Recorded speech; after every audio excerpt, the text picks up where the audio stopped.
There we go. Alright, I think this is working. I have some audio. I have some game sound. I should probably turn on the music. I was listening to some stuff last night, so I put the music off. There we go, there we go. How you guys feeling tonight? It is so cold today. Hello Wolfheart, how you doing? I'm glad that I put enough time before the stream so people could actually show up before. It's very nice. I noticed 2 people were waiting. This makes me very flattered that he waited for me. That's so sweet. As I think our upcoming quests are all going to be in Coertha, I decided that we should wear some weather-appropriate outfit. So we are in our winter getup. I also am thinking, Heavensward, isn't that very heavily a winter zone? Because when you think about it, it's like Isgard is up here, and then I know this is an Heavensward zone. And first, this is all snow area. Maybe this is snow area too? I don't know. I mean, it is part of the Highlands, so it makes me think snow would make sense. So anyway, I am dressed for the occasion, so I don't have to be cold. Let me put up my chat. Come on. Dear sweet, there we go. I can see you chat now. Lovely. It's always nice to see the chat in the afternoon. I am home alone for the next few days, so there's probably going to be daily streaming for a bit. This is going to be nice. We're going to progress the story, get into Heavensward, hopefully, which would be lovely. So, what we were doing last time was there is an heretic being naughty in this area, and we have to go watch them. It is one of the guards, most likely, who's causing some issues. I think... What was it again? Wasn't it Yeah, one of the guards is in league with the heretics. Yeah, we gotta keep her warm. Look at this tiny bean. I have I even got new mittens for her, so... I feel these look more appropriately cold mitten-like. Fitting for the cold weather. Now we are supposed to be watching somebody. Who are we watching? Ah, this one.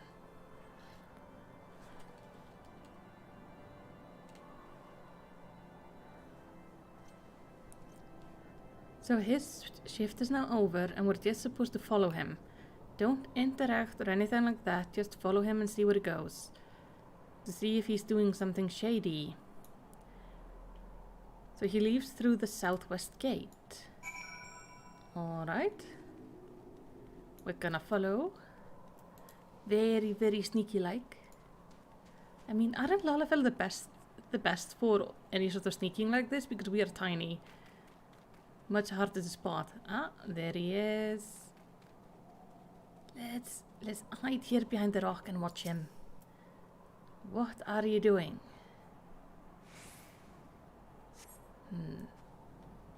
Continues.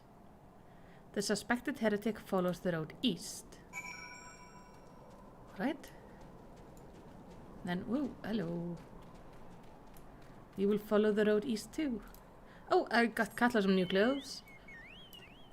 I got her, this headband thing. I tried out other parts of the set, but I quite like her in this Black Mage set. But with a little bit of a snazzy cool stuff on her head. There.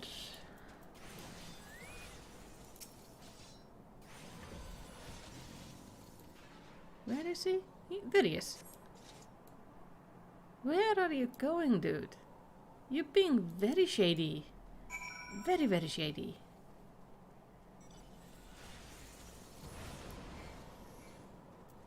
Yeah, I'm glad I put her in some warm clothes. It is cold. Yeah, the stream is on a little bit early today because we have... so my free company has this weekly event where we like do a G-Pose event. Everyone dresses up in a specific theme and meets up, and it's really, really fun. So that is when my usual stream would be. Like, it's in the middle of it, so I decided I would start streaming a little bit earlier today instead. Oh yeah, the stream is actually on early too. I just realized. Sorry, Cloaker, I didn't realize I started like 10 minutes earlier than I intended. This game is just so much fun, it's really hard to wait. Anyway, welcome, Cloaker. We are following the heretic we were instructed to follow last time. Hey, where in the seven hells are you? I'm freezing my bollocks off here. Gotta love the dialogue in this game. I'm here, you blundering oaf. Why are you late? Standing on the wall, why else? I have duties to fulfill, you know. Your sole duty is to the... bloody echo. Lower your voice or they'll hear us in Whitebrim front. Yes, of course. The temple knights are mumble in the snowcloak. This is what you bring me? We already know about... Our comrades in the Boulder Down will use the tunnels of... that before they know what's happening. Nevertheless, if you waste my time again. Is that clear? Oh, you found me on Omega last night? Ooh. I didn't spot you, Cloaker, though I tend to, like, there's so many people on these days that I hardly notice anybody. I'm also usually listening to something as I play. We should report to the guy. This was very shady. Before I do, let's eat some stuffed cabbage. Because I am trying to level to 60. Even though, I do know Heavensward ends at level 60, and I'm okay with playing through that entire expansion pack without getting any XP of note. I don't care much about it. I just want to get to 60 so I can try out the dancer. Otherwise, levels don't really matter to me a lot right now because I'm just focusing on the story. I'm never going to be the most optimal, I'm never going to optimize my character in a way of, leveling the best. You were the Mikot in Limsa. Did we speak? At midnight. I don't remember. I met up with quite a bit of people in Limsa. I was waiting for some cues there, messing around. I have to find you in game at some point and get to see your character. I like the cat people. They're really pretty. Also the aura, they're really pretty. Well, did your investigation bear fruit? It's yeah, dude be shady. I see. I shall have the man detained at once. His guilt is plain. Whoa. I love it when people just kind of fall down. No shit's given. Would that you could have heard their words more clearly. Yet the few snatches you were able to make out are nonetheless enlightening. It would seem the heretic are aware of our operation and confident that they can thwart it. Yeah, we don't want that. Their comrades in Boulder Down are the key to this plan, which means it is key to our plans that they be rooted out and put to the sword. Oh. What's that? Nothing special. Ew. That's fancy. Let's go with this. I'm gonna keep it. Might be able to use it for something. The allied forces of Snowcloak are in danger, and Lord Drillamon would have you assist him in ensuring their safety. Well, of course. We have long suspected that the heretic used a network of secret tunnels to traverse the highland undetected. Given what you overheard, I fear that Snowcloak may be riddled with such passageways, and that the heretics in Boulder Down are planning to use them to take our force unaware. Needless to say, we cannot allow that to happen. A contingent of House Durandere Knights are on patrol in the area, and I shall order them to begin searching for the heretics at once. But knowing nothing of our enemy's number or readiness, I cannot say for sure that they will be sufficient. It would put my mind at ease if you would consent to assist my knight with the search. I know that would take courage from the presence of so storied a warrior. Pray rendezvous with the boulder down. If Halon is kind, we may catch these heretics before their plans to come to fruition. Show them no mercy, Malicity. The lives of our allies are at stake. Cloaca says I will send a friend request or whatever, but on the free trial, so I'm restricted from doing so. Oh, that's a shame. I still think the free trial is like a really good idea. Good way to like let people try the game. So does it mean you can't send friend requests, or does it mean like you also can't receive them? Like you can't have friends on your friend list? I never did the free trial because when I originally bought the game, like I think 2 years ago, it wasn't in effect or something, so I bought a subscription then, but I never really got that much into the game. Oh, look at this place. That's so pretty. I never got too much into the game, and because I was playing WoW at the time. So when I decided to give it a go now, I had to buy a subscription. There wasn't any other option. So I haven't had the chance. Oh, you can't send them, but you can receive them. If you meet me up in game, I will send you a friend request. That's no problem. It's always nice to add to the friend list.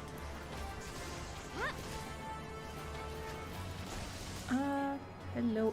Let's summon Katla in to assist us, maybe? I don't have to fight this alone, so why am I doing that?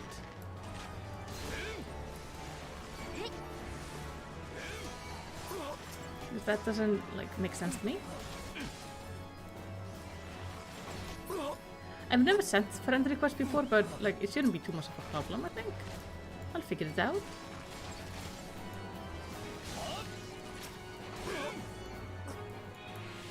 Okay, Hateful Harrier. I don't know what Harrier means. Maybe it's the like specific type of fighter.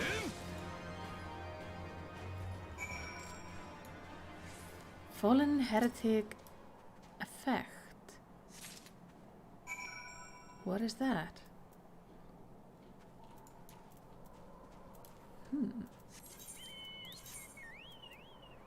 Discovered on the body of a slain heretic, this yellowing document is covered in complex code of seemingly random letters and numbers.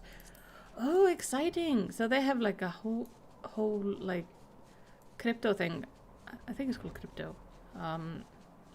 Whole code thing going on. That's pretty cool. Where does this go? This takes me... Oh, this takes me through the mountain. I just almost fly over it. Well, trying something new. Going through the mountain instead of over the mountain.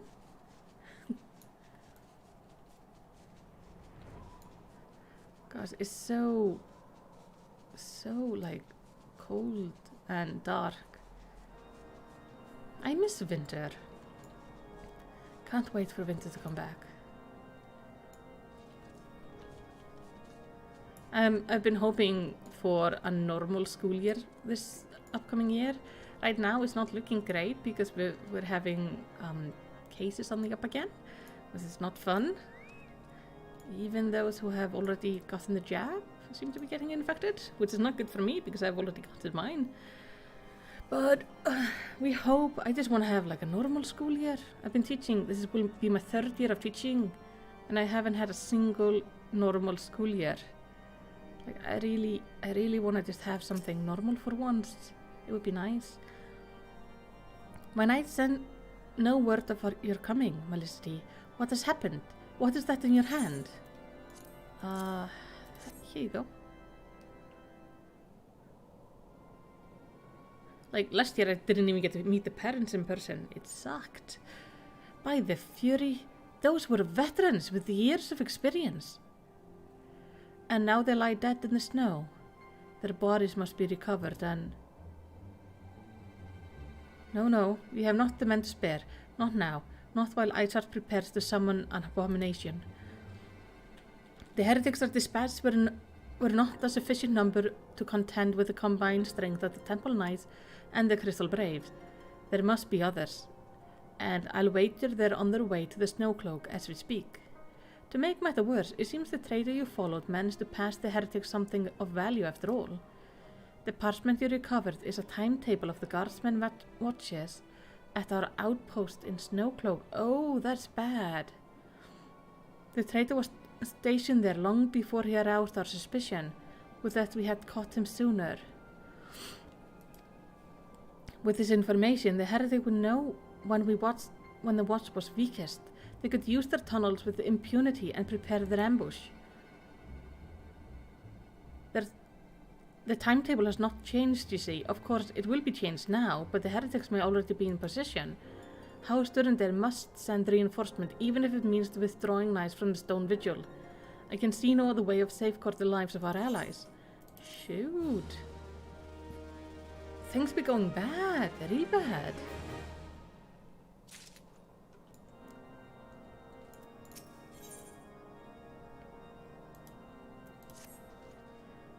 Time is of the essence, Malicity. While my knights make ready to depart, the heretics may take our allies in Snowcloak unaware. Superior training and equipment will avail them not if they are cut down before their swords are drawn. But all is not lost yet. If you leave now, there may still be time to warn them. Make haste, I beseech you. Fly to Snowcloak and tell Sir Emeric everything we have discovered. Right away.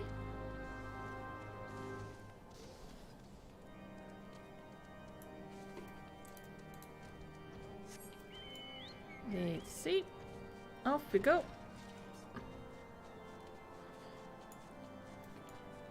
Yeah, this doesn't bode well. Like, poor guys. Oh, let's not fly into a mountain. Am I going the right way? Yeah, I am. But this is very clever. I mean, the heretics managed to get somebody in a very good position. Somebody who could give them so much information. That's a good name, only. Malicity, this is a welcome surprise. Perhaps the only one thus far. As you can see, we have yet to uncover any hidden... Oh shit. You have my gratitude. Truth be told, we suspected the heretics might be plotting such an attack. Now that we have confirmation, I shall place my knights on high alert. Has Commander Leveler been informed? The Braves must be made aware. No, I should probably tell Alphino. Oh, there he is. Alphino desperately needs to, like, dress. Look at this. Honey, get a coat. I worry about you. I'm gonna get sick like this.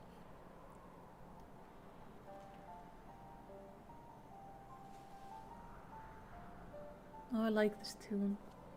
It's so pretty. It must be here. I'm certain of it. Why else would they go to such length to defend Snowcloak? This is but a pity this discovery came when your enemy is such a disadvantage. Forewarned though we be, the heretic know the terrain far better than we. I dare not think how many are watching us at this very moment. Confound it. This is all wrong. Isart are scrambling to save our own skins when we should rightly be straining every sinew to find her and stop this damnable summoning. There she is.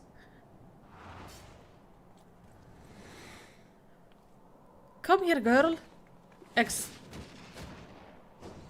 Hey, Ida. That was close. They didn't hurt you, did they? Only my pride, Ida. Did they call Alphino a girl, or did they call were they referring to Ida? Oh, hey, Brother Bear. Nice to see you. There will be others nearby. We must see that they are given a similarly warm welcome. Commander Levelu. Oh, Papalimo. There's been development, sir. Together with the Temple Knights, we have secured the entrance to some half-dozen tunnels after spotting the enemy breaking the surface. But that is not all, sir. We think that one of them may be important. Certainly the heretics near flung themselves upon a sword to defend it. I like their salute. I want to learn this salute. Aha, just as I suspected. Amongst this warren of tunnel lies the entrance to Isar's lair. Some and the others were going in. A moment, Alphino. The tunnel in question is barely wide enough for 2 men abreast. We cannot say with any certainty where it leads, much less what is waiting for us there. Furthermore, we have no way of knowing how many heretics still lurking here on the surface. What if they were to converge on this point after we enter the tunnel? For all we know, we could be funneling our forces into a trap. Good thinking. I take your point. If the tunnel is indeed as narrow as you say, greater number would be more hindrance than a help. Should we encounter difficulty, our own allies would become an obstacle to escape. Change of plan. While we rendezvous with Sir Emmerich and keep the heretics at bay here, you will go wherever the tunnel leads. If you find Isart at the end of it, do not let her escape. I will poke her. You venture into the unknown so that you are preparing for anything. I suggest you call upon your allies, though not too many, or Papalimo will sulk. I like him. Alfino is the best. You do say he will get new clothes at some point. That's good. This getup is not good. I'm always curious about his shoes. Like, what's going on with that? Is this like rockets? Can he fly? So odd. Very, very odd. Anyway, we need to talk to the Temple Knight, and I think that's going to open a dungeon for us. The entrance to the tunnel, madam, is just over there. Had we not seen the heretic breaking the surface, we would never have noticed it. Per Sir Emmerich Coertha, we will stand guard outside. Please be aware that even should you encounter significant resistance, we cannot leave our post.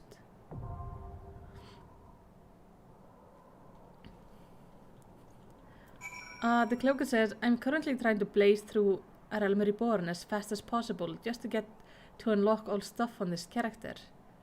Is this your, like, second character then? Okay, I need to go into Snowcloak. Let's see. 11 minutes. Yeah, they look like those veg heal things. Like, I don't get it. They're kind of tall. Like, is this his attempt to seem a little bit taller? Like, it doesn't do much for him. He looks like a kid. Like, a teen. Early teen. They do kind of look like ice skates. Like, can't be good to walk on this. And yeah, I agree. These are hideous. I can't wait for him to get a new outfit because... honey... no. This whole getup is not the thing. Like, why do we have... why is there a cutout here leading all the way down to here? Like, what purpose does this serve? Exactly. Oh, your main is in Stormblood. Okay. It's just... I don't know. I don't get it. He's just a small elf. Sure he is. Sure. You're afraid shoes are the worst in Final Fantasy. Yeah. But there's one decent pair of heels. I have heels from my bar job, but I don't feel heels really work on my Lalafell. Because the concept I'm going with is more cute than... like, cute, maybe slightly gothic at times, but not much more than that. Look! Look at the size difference! Look at Katla next to this monstrosity. Oh, it has to be this guy's bird. Like, look. This is mine. And this is his. This is gigantic. I love seeing the size difference. I do have... I was laughing at it when I got it. Because I got a mount. I don't know if I showed you guys. Potentially. I did get a mount, which is this pony thing. Which just... like, I know it's supposed to be a majestic uniform, but all I can see is just like a tiny pony.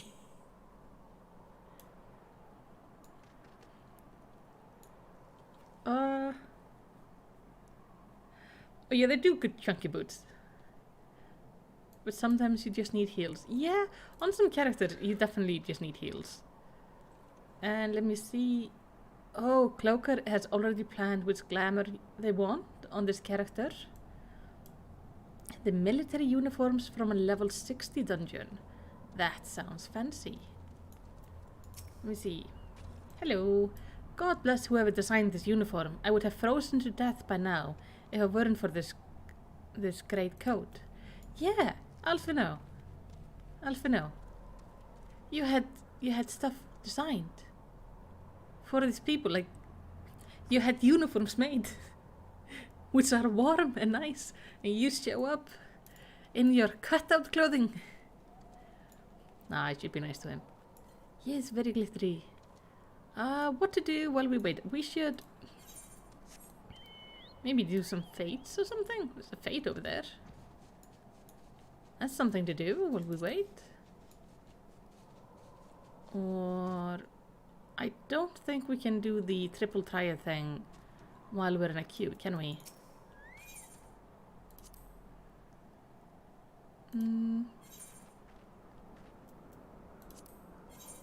Oh, we actually can. Oh, I didn't mean to use this deck. I need to make myself a new deck.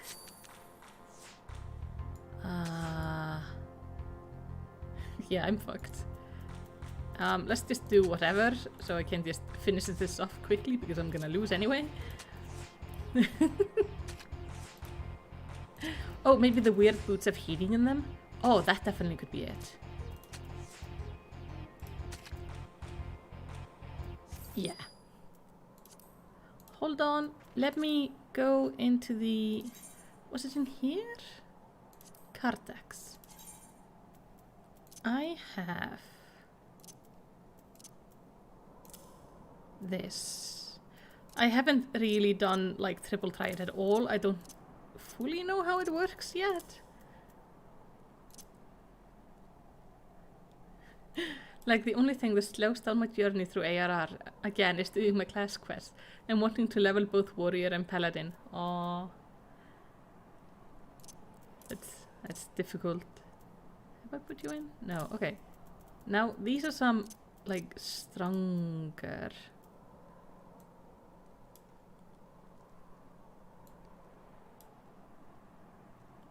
Am I breaking some rules? I don't think so.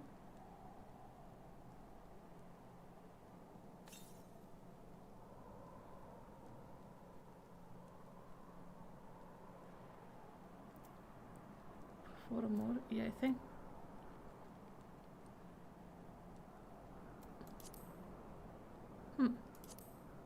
Let's go with just recommended.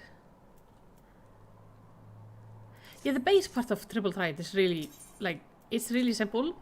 It's just that they have these extra rules in, like, everyone. I've tried to look at, like, tutorials and shit.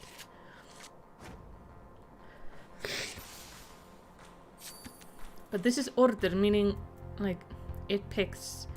So we're gonna put you here. Ah. You're gonna go here.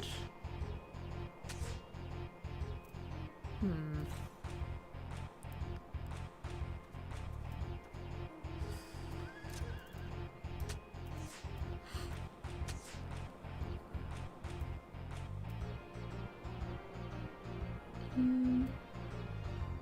can't use you to change anything, can I?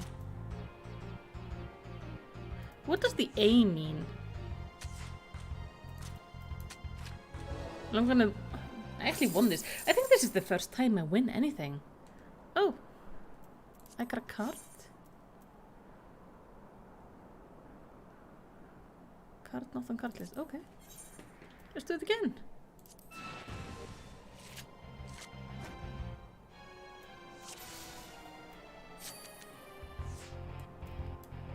Okay, they are starting this time. Well, I still want you here because I can't defend you. Oh, oh shoot. Oh, that's not a good start. Oh, A is the highest. Lovely. Then I can probably use that for something good later. I already have you and you.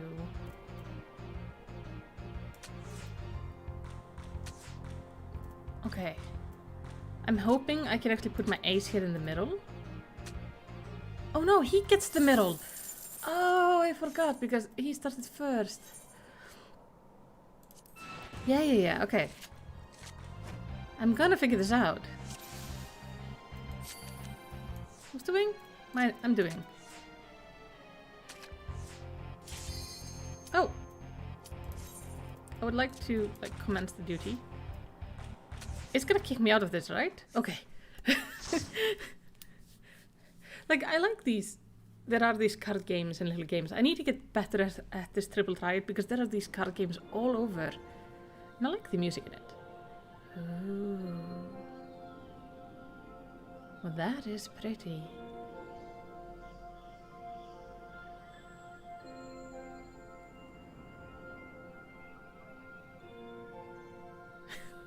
Yeah, I feel like I tried to play Witcher 3 once. I have never managed to finish it because I ended up playing these card games all over. It was not good. Like, I managed to get to... Like, I managed to get relatively far, but still, I was always just getting stuck in the card games. Oh, there's an event soon for double, MGP, which are the... what's it called? The gold saucer points. That's cool. I would like to gather up some of those.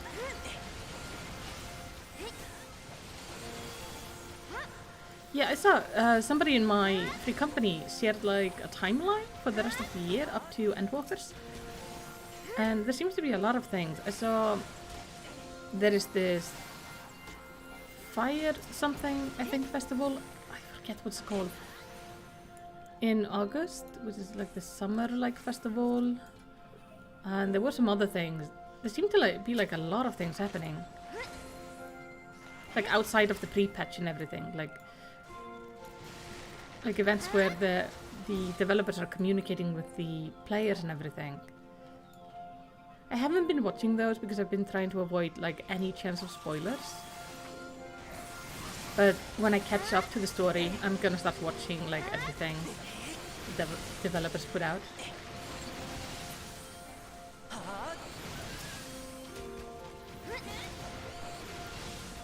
The music here is so chill. It doesn't fit like a dungeon like this. I feel like we should just like be chilling somewhere, making snow angels and drinking cocoa and making snowmen and stuff, not killing a massive bear. Oh, oh yeah, it's the Astro class. They do the cards. Cass has one of those. They have really pretty spells.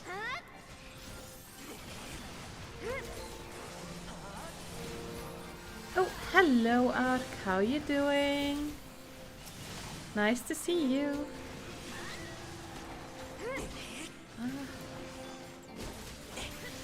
We are dressed for winter now, knowing that at least for a bit we're gonna be in this very ice cold area.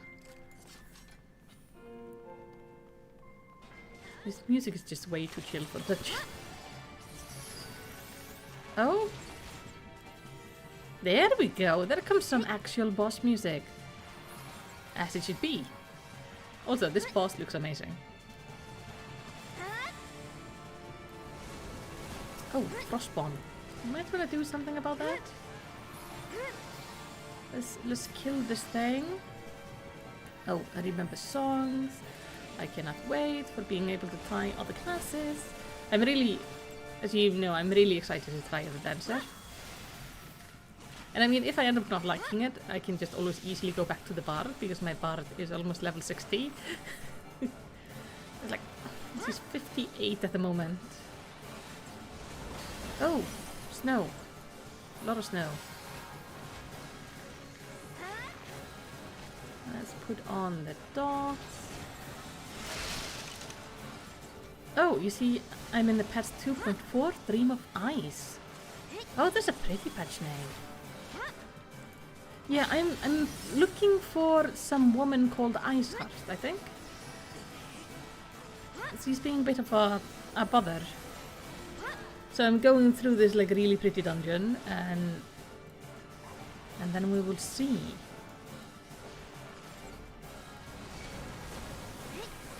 At least we're up in Coertha, which is next to Ishgard. Well, is where Ishgard is, and I've seen a cinematic showing that something shady is going on there with the Archbishop, because we had two. We had. He's greeted. We both had. We had both of the main story Ascians we've seen. Both the emissary dude and La Hebra something. One day I will learn how to say that. That day is not today.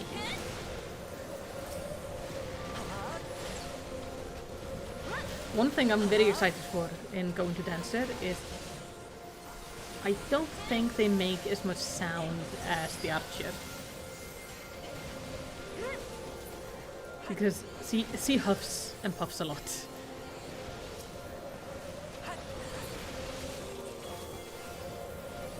But you never know.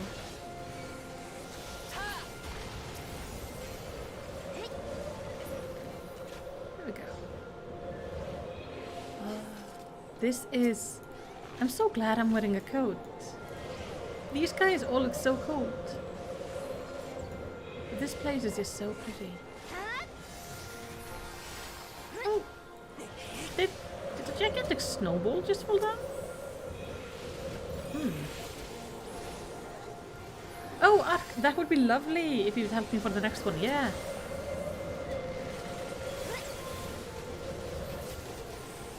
Yeah, the music is so pretty. Like, I love it. It feels so out of place with what we're doing. This is your favorite duty in Realm Reborn? Aww. Yeah, it's called Snowcloak. It's so pretty. Oh. Something exploded. It has a Yeti! Oh, look at him! He's so fluffy! Oh, you wanna pet him? Sadly, I have to kill him instead. We might want to do something about this one. It seems to be trying to bother our healer. Leave my healer alone, please. Why is there two of you? Oh.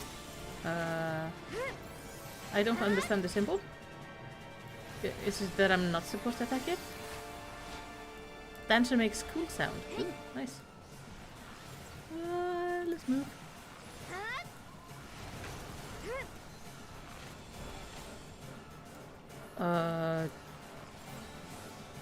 I have no idea what's going on. They have turned into snowballs.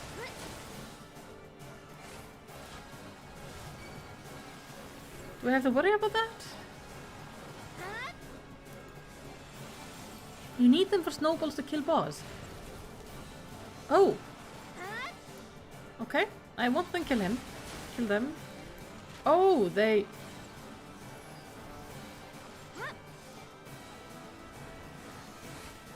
Rolling the snowballs. Do I need to roll the snowballs over? Like what's... Oh!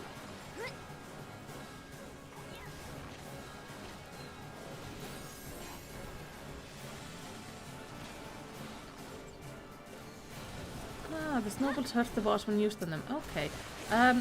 I'm pretty sure this frostbound at least is not supposed to be here, so I'm gonna deal with that. Mr. Frostbound. You're very pretty. I do like your color scheme. It looks amazing. Very glowy. You have to die though.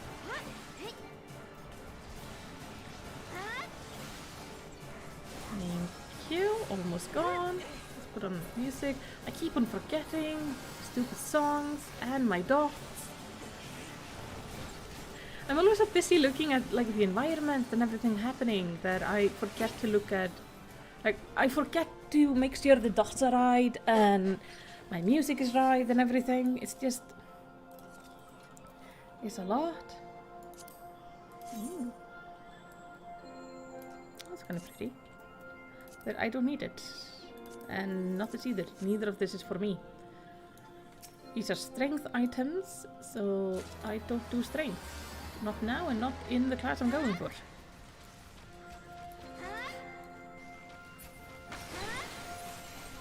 Oh, I finished it. I finished the lore video for next weekend.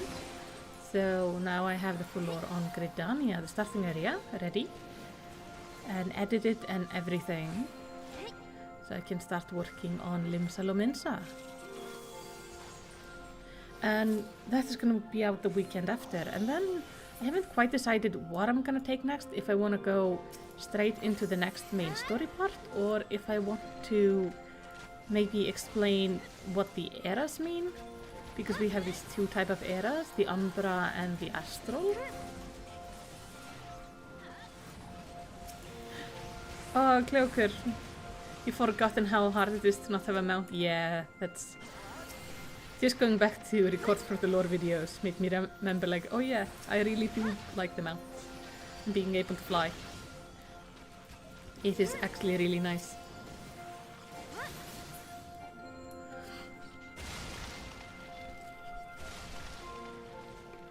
So I think I might... It's so hard to like decide which order is good to do these lore videos in. Like some of the things, like the eras, is mostly because I ended up googling them because I couldn't understand why we had an Astral era and an Umbra era and why it seemed that just the Eliters just decided we were going into a new era. But I've read up on it now, so now it makes more sense. So that might be a good way to explain, but I don't know if I want to do that now or later. There's just so many things I want to do, you see. I'm glad you like the video on Ul'dah. Ooh, there we go.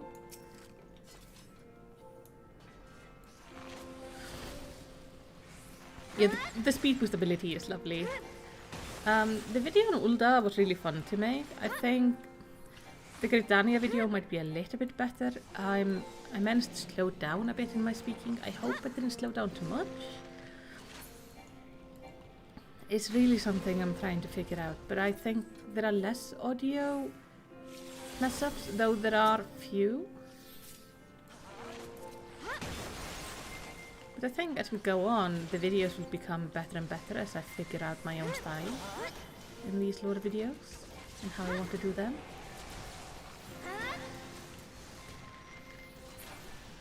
I'm at least having a lot of fun with them, and I'm excited to go into the deeper and more complex lore, but I feel it's good to start with the basics. Because it was something, doing the first 15 levels both would allow me to go see them, and it allows me to have something that's quite easy to record, to get like video for. Because there were actually a lot of things I didn't know, like in Ul'dah I didn't realize how like the whole syndicate worked till like way later in the story. So it was really cool to go into it and realize like, oh, you get to hear about Lolorito way sooner. You just learn about things. And I think it's the same in Gridania. if you don't start in Gridania, I don't think you learn as much about the elementals and the rituals and such that's going on over there. So it's nice to play through all of them. Oh, hello, pretty.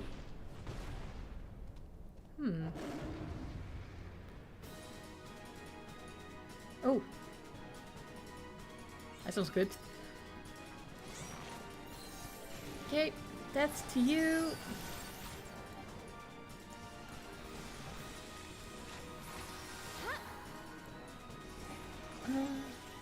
Oh, he has multiple tails.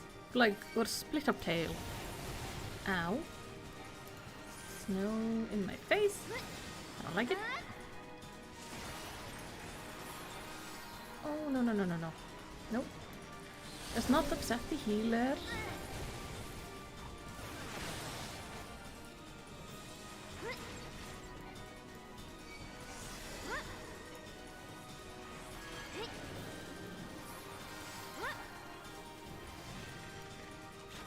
Oh! His name is Fenrir.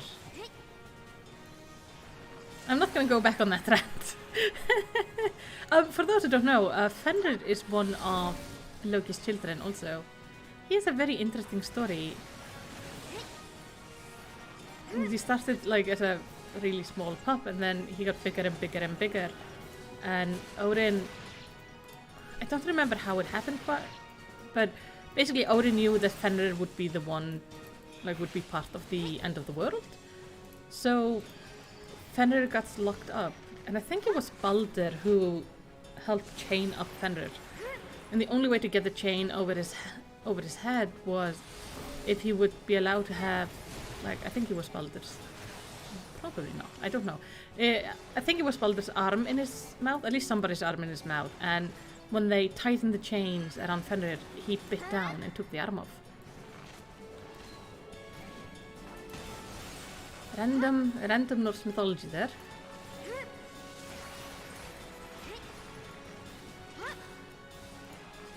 Mr. Healer, I like to point out I am desperately in need of some healing over here.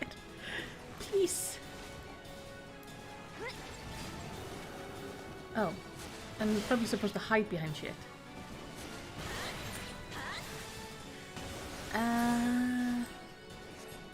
I have a feeling we were doing this wrong, but it's okay. We managed.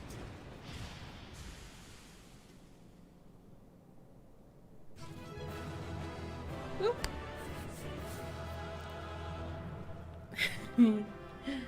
Oh, she's so cute when she celebrates.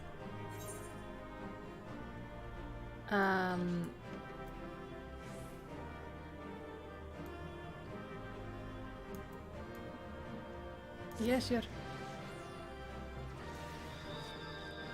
There we go. What's the loot? It is a thing. Oh, did the healer die? Oh, I already possessed this? Okay, then I'll just pass on it. Oh, the healer died. That explains it. Poor thing. I was worried that he just wasn't seeing me, or I was maybe standing too far away. The tales do not do you justice, warrior of light.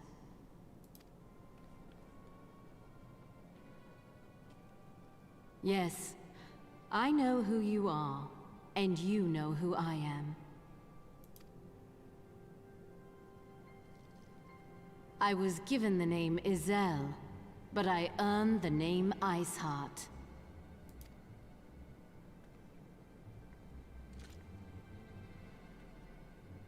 This endless cycle of hatred, of bloodshed, of sorrow. You would see it continue, O noble warrior of light. I would not. I will not. I will bring an end to this war between dragon and man, no matter the cost. In time, you will come to understand that what we do for the greater good. For Eorzea, for Hydaelyn.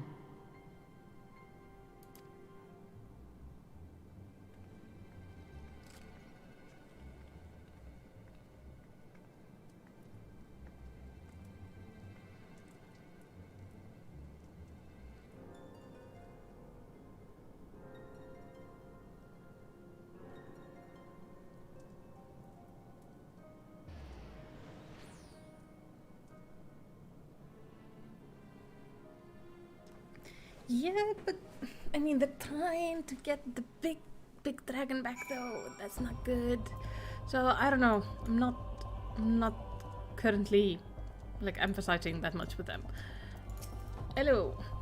That took longer than I expected. What news, Melicity? Oh, hey, Ark. So Isart is but a pseudonym? Not that it matters. I really do hope he did not think that was her actual given name.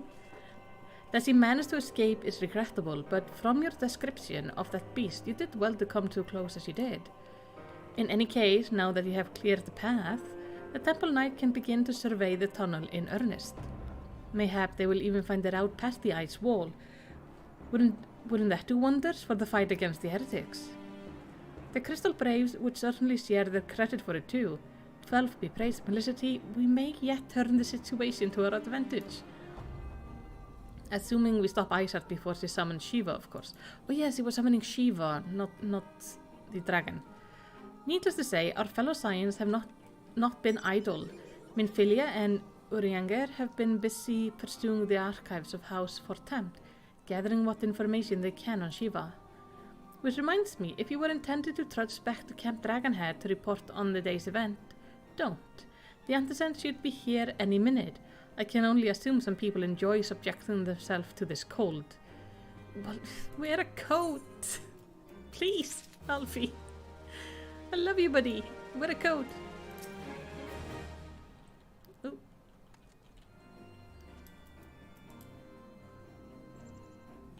See, I give you a hug. Hello, friend.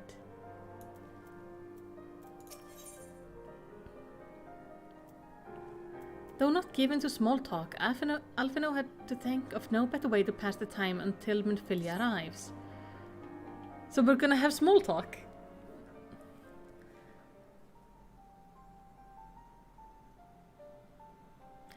C shows up in a coat. Antecedent, you come to us straight from the archive of House Fortemps, I trust. Your time there proved fruitful. Would that it had. Urianger and I scoured countless texts, but what we found was a questionable veracity. Account of Shiva's life and deed are sparse and contradictory, only agreeing upon one point. She laid down with a dragon, the gravest of all sins, according to the Asgardian faith. Yet in the eyes of Isart's follower, this was an holy act, the blessed union of man and dragon. How such thing could even be possible is quite another question. Suffice it to say, I very much doubt that we will find the useful answer in the archives of House Fortempt. Much knowledge has been lost over the centuries, though in this case one wonders if it's by circumstance or design. You said that Isart took a moment to plead her case prior to escaping, did you not? Viewed without prejudice, most would agree that bringing an end to an endless war serves the greater good. I think Sir Aymeric might take issue with her methods. Yeah. I do not care if few stragglers manage to escape. Until the Sapper confirm that the tunnel is safe, the men are not to search it. Yes, Lord Commander.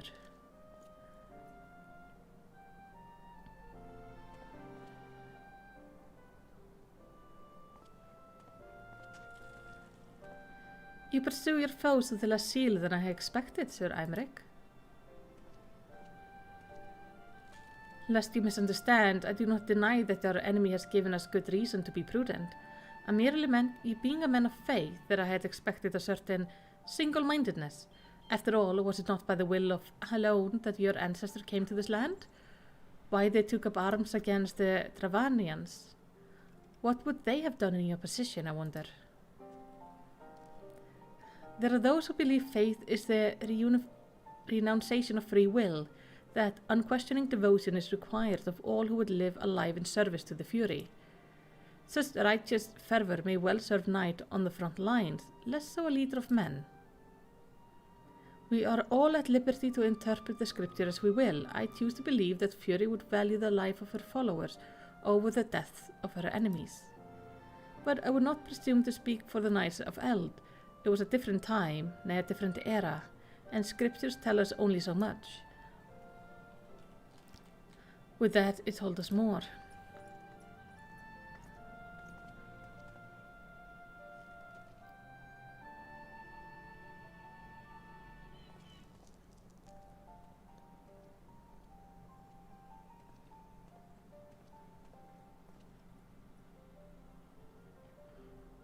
The man is awfully pragmatic for a servant of the Holy See. A welcome trait of a negotiating table, to be sure, less so when one's enemies are making ready to harness the power of a god. Mayhap he does not truly believe that Isar's plans can succeed. Truth be told, I too remain somewhat skeptical. Shiva was real, a living, breathing woman, of that there can be no doubt. In this respect, she differs from every other figure to have been summoned, each of whom was worshipped as a god. The sole exception being good King Mogulmog, the myth made manifest in response to the fervor supplication of the Mogulsguard. Saint Shiva may differ, but what of the heretics? They are a tribe of outcasts at war with a mighty nation, who yearn for resurrection of one who embodied their beliefs. If that is not placing one's faith in a higher power, then what is? Crystals and conviction, Minfilia. They have them in both in abundance.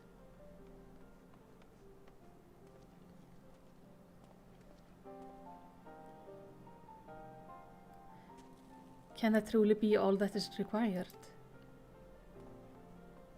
Don't know. My survey team has concluded a preliminary analysis of the Aetheryte Isart used to escape. They believe that she teleported to another Aetheryte somewhere not far to the west. Despite the apparent proximity of the second Aetheryte, however, they have been wholly unable to detect its presence directly. Unless Isart has some means to mask the signal, I can only presume that she had it destroyed to prevent us from following her. Without the mean to teleport as he did, we have no choice but search for an alternative route, most likely a tunnel, assuming one exists. Let us not give up on teleportation just yet. One of our colleagues in Charlene may be able to assist us. I pray that you're right. I dare not think how long it would take us to survey the entire tunnel system.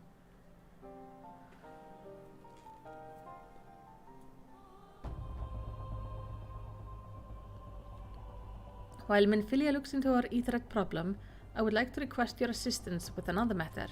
The third unit is currently tracking the remnant of the heretic force which attacked us. However, the search goes poorly despite our numbers. Coertha is vast and Isart follower knows the terrain far better than we. Your knowledge of this region may serve to hasten the process. The sooner we capture Isart follower, the sooner we can press... Oh, hi Perla. Sooner we can press them for the leader's whereabouts. Also, though it's admittedly a selfish request, I feel that my braves would benefit immensely from working alongside you. While we have our share of veterans, we also have more than a few less experienced recruits, many who look up to you in case you are not aware. I can do that. Good, and you would understand.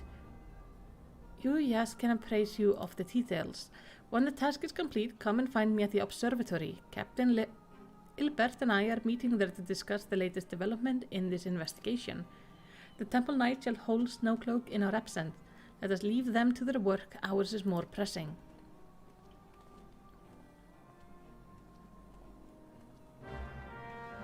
I love that Minfilia shows up like in a full winter getup and Alfina was like, no, I'm just not. I am... Oh, you trading me? Oh.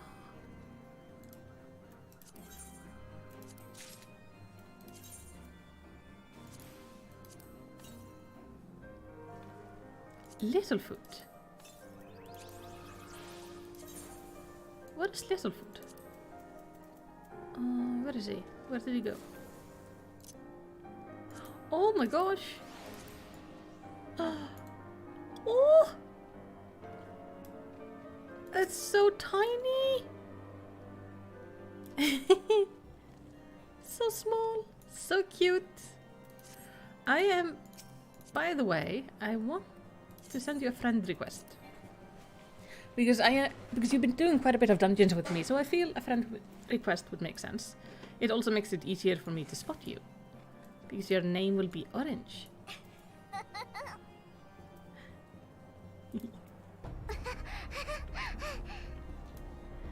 Now, I am to speak with this Lala over here. There you are, Melicity. Commander Leveler instructed me to wait for you. Your assistant is most welcome, believe me. Most of the third hail from Ul'dah, and for a man accustomed to a feel of sand beneath his boots, the crunch of snow can be rather disconcerting. But to the matter of hand, nary a moment ago I received the word that the heretic we seek have been spotted making for Dendifer Pass. My braves are already in pursuit, and I shall be grateful if you would join them. I myself shall be taking part in the hunt. Never let this be said that I do not earn my coin. Oh, Arca Friendless is full. Oh, that happens. No worries. Yeah, this it's half my size. See how tiny Lalas are. Now I need to go there. Oh, yeah, throw me a friend request when you've made space. That is all good. Now, I need to do that, and let's see where that takes us. I'm currently what am I trying to say? There is a blue butterfly I've seen some of my friends with that I really want, but I don't know where to get it from. How many friends can I have? It doesn't say oh, I can have 200. You have 200 friends? Holy shit, man. Thal's balls, my ankle is on fire. Caught my boot on a rock or something and twisted it and fell. The others went ahead though, through Dendifer Pass. Hurry and you might catch up. If you aren't sure where to go, look for tracks. The snow is fresh, so they shouldn't be hard to find. Oh, buddy. That sucks. I thought he was injured or something, but no, he twisted his ankle. That sucks. But yay! Ark is my friend now. That is lovely. And there we go. See, Ark, if I ever get super popular on YouTube for my lore videos or something, you can always go yeah, I knew her way before. I was her 16th in-game friend. Have at that. Ah, fresh prints. Seems they're from our Lalafell friend, because these are my size. The tracks lead southeast. Southeast go. See? More tracks. And... oh. The unit brave. Oh, you've been playing for 11 years. Okay, that makes sense. Cyan, what are you doing here? The heretics? I'm not sure. There was a great scale beast and... you see, I think he went to east on his own. The heretics split up, so we did too. Oh boy. Let's try to find him. There he is. Hey. Oh. Let's get off the mount. Oh. I have no Katla. Katla, join me. Thank you. Even though I know I'm perfectly capable of doing this alone, why would I? When I can use my bird. I don't know what the ability that was, but I suddenly had crystals around me. Fancy. Hey, you okay, buddy? How embarrassing. I was so intent on following the heretic's track that I almost failed to notice they had doubled back. Almost, mind you. One tried to sneak up behind me and got a knife in the gut for his troubles. I thought myself alone, so I started searching the dead man's knapsack for anything of interest. And lo and behold, before his friend found me, I came upon this. With a note. Withdraw in groups of 3 or less to the observatory. Give the signal and wait. The merchant will be waiting. Be late and be left for dead. Speak for itself, does it not? They can't possibly mean to rendezvous inside the place, so we should restrict our search to the surrounding areas. Let me rephrase that. You should restrict your search to the wilderness around the observatory. I will need more than a moment to rest to recover from these wounds. yeah, I understand that, buddy. You just get better. I'll go find them. So somewhere around the observatory. Interesting. They are... To think like they're actually arrogant enough to go this close to town. These men look shady. Hello. Greetings. How are you doing? I am through with listening to your excuses. We leave now. How? The woods are crawling with those blue coats, and the knights are searching every wagon that passes through the gates. Hello. Well, stay with her then, if you think you'll fare any better. Now, there's no need for that. Oh, the captain's here.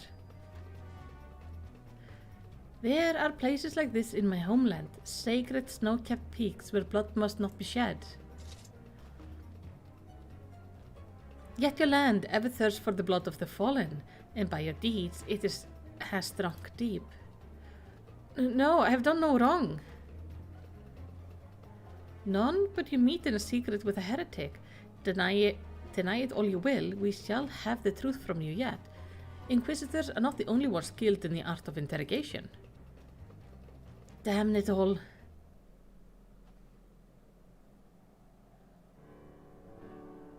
Fancy meeting you here, Malicity. I presume your work with the third bot brought you hither. What tangled web, least you wonder we came not for the heretics, but for the merchant who has been conspiring with them. He came to our attention during the course of our investigation into the Ivy. It beggars belief. I know, but it seems our favorite Garlean spy may have been providing assistance to Isart. Where if not for the effort of Lady Yugiri and her shinobi, we might never have discovered this connection. Master Alphino is too kind. I fear my people and I have done little to aid your search for the spy. We long strike back against the Empire and weaken their influence in the land, to prevent the tragedy which befell Doma from reoccurring. The days ahead and the work they promise will require a very particular set of skills which I am fortunate enough to possess. If you will allow it, I shall accompany you until the investigation is complete. That is most generous offer, Lady Yugiri, and one which I gladly accept. Thank you, though I may disappear for a time, know that I shall never be far and shall always be watching. A comforting thought. Come, Malicity, let us wait inside for Captain Ilbert to return and deliver his report. I like her. She's nice. Inside we go. Tiny, tiny person running in the snow.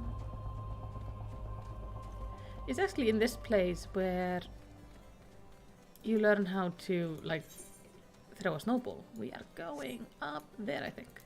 So let's fly, because it's going to be way faster. Oh, we're not going there. We're going here. Hey, Alfie. Captain Ilbert seemed confident that the merchant resolve would swiftly crumble when pressed. Captain Ilbert seemed confident that the merchant resolve would swiftly crumble when pressed. If so, we should have new information ere long. As to the whether it will bring us any closer to learning the Ivy's identity, I would rather not say. Given our adversary's cunning, I shall consider us fortunate if we are spared another wild dodo chase. The gods know we have more than enough to occupy our time as it is.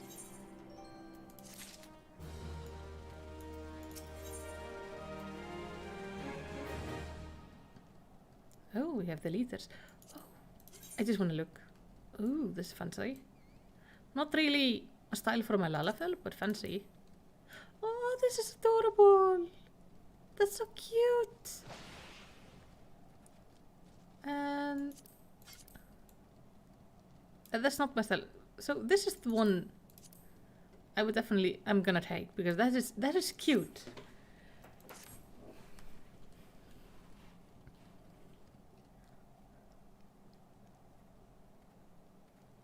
Oh, there comes the captain.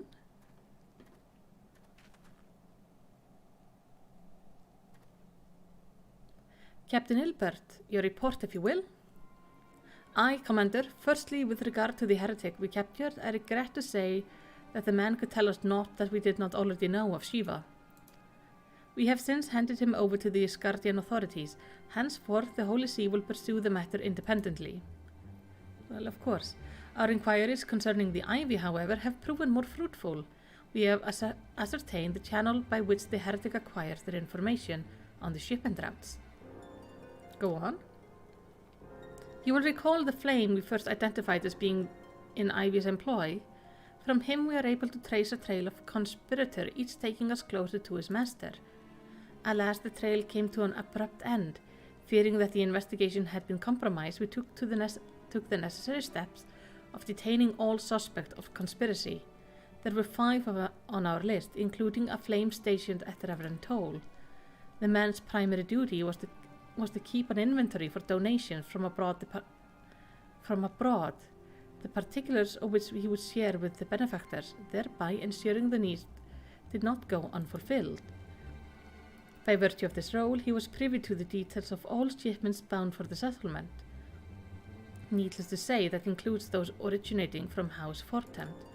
Oh, okay, so that's how they knew. He knew the precise route the caravan would take, and he sold that information to a merchant. I think I can guess which one. None other. With a little encouragement, he soon confessed to knowingly aiding and abetting the heretics. Well, that is one mystery solved, at least. But what of Ivy? Are we any closer to pricing off his mask? I dare say we are, Commander. Our relentless pursuit has forced him to commit a grave error. In a desperate bid to cover his track, the Ivy resorted to exercising certain administrative power available only to high-ranking members of the Immortal Flames. If you consider that our investigation is known for barely a handful of them, the field of subject is greatly narrowed. You mean to say the agent is among Rauban's innermost circle, someone who has been with him since the Immortal Flames established? 'Tis the most plausible explanation. The infiltration likely occurred during the company's founding, with the groundwork for the act being laid beforehand. To slip into a position of authority unremarked and remain above suspicion all these years. I too was surprised, though I really should not have been. Of the 3 grand companies, Ulta was ever the more vulnerable to infiltration. Both the Limsal of Minsa and Gridania had long-standing armed forces that lent themselves well to the formation of the Maelstrom and the Order of the Twin Adder. To all intent and purposes, it was the same people, loyal ones, mined under the same leadership. Only the banner was different. Not so the Flames. Ulta's military was made out of disparate order, most of which were glorified mercenary companies that answered only to their own paymaster. Hardly an ideal environment in which to establish something as highly minded as Grand Company. The difficulties Rauban faced when founding the Immortal Flames are well known, even after he had convinced his fellow syndicate members to share the cost. There remains the small matter of finding enough bodies to fill the rank. Indeed, and given the pressing nature of the Imperial threat, that means recruiting every passing sellsword. Amidst the chaos of its founding, it would have been a child's play to infiltrate the company. A good deal easier than now, aye? The Immortal Flames have ever been caught between conflicting interests, the public and the private. Though the monetarists ultimately agreed to support the organization founding, it was not out of charity that they did so, but simple self-preservation.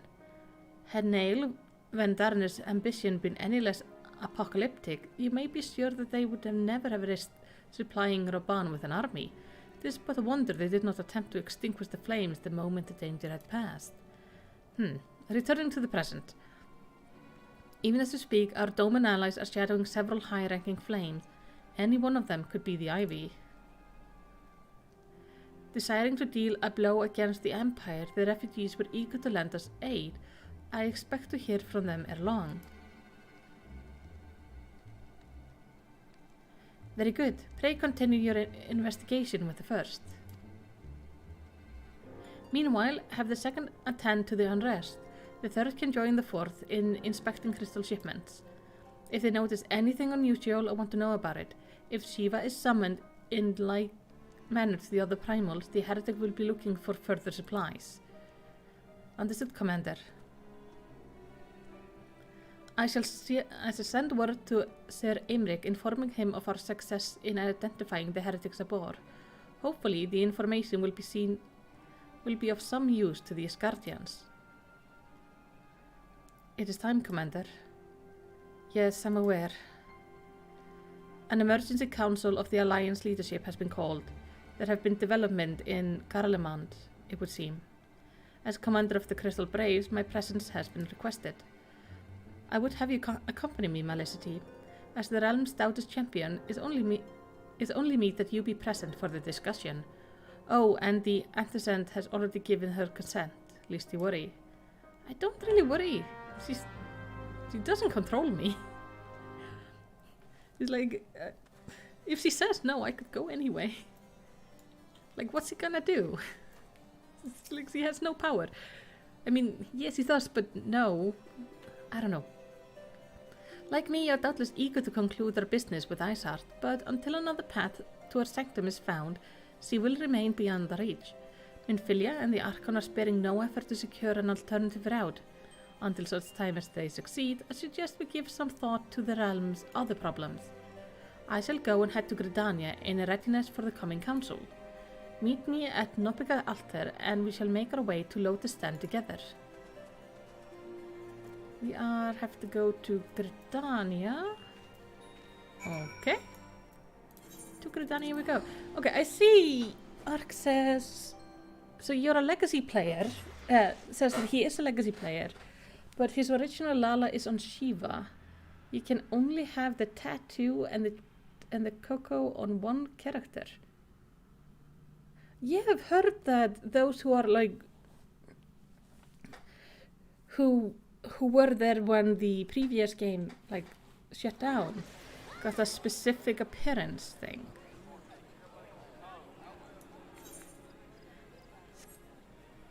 Oh, it looks cute. Sorry, I got busy looking at the Lala. What does the tattoo even look like? Like, is it cool?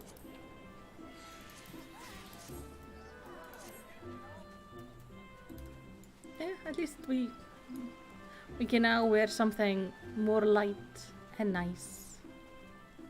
I mean, everything we wear is nice, but I need to go this way. I just finished, like, editing my voiceover for the map. I should know where to go, but I don't.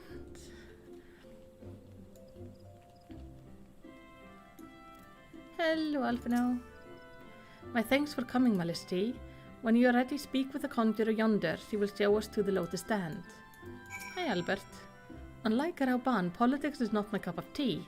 While you and the commander attend the council, I will attend to some business of my own. If that's what makes you happy. The Alliance leader awaits you at the Lotus Stand. Will you be joining them now? It's not even that visible. It's on the back of your character. Oh, so the tattoo is like pretty hidden. That's a shame.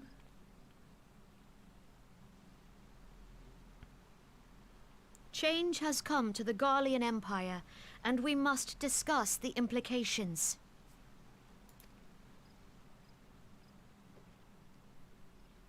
The rumors are true, then? The War of Succession is ended? It is. A new emperor reigns in Garlemald. Who?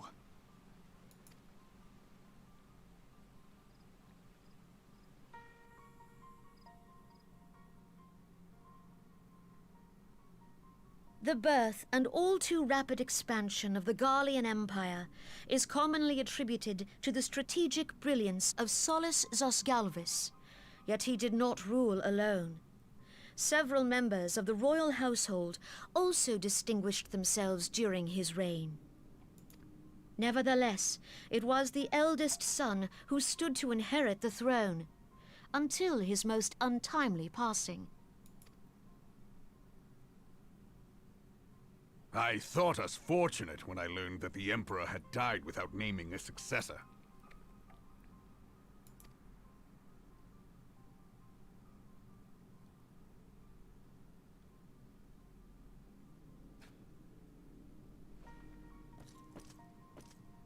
Would that the Garlean Empire had died with him.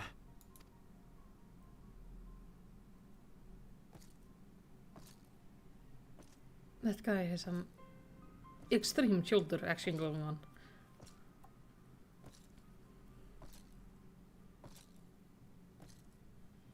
'Twas the grandson and his uncle who had the strongest claims, was it not?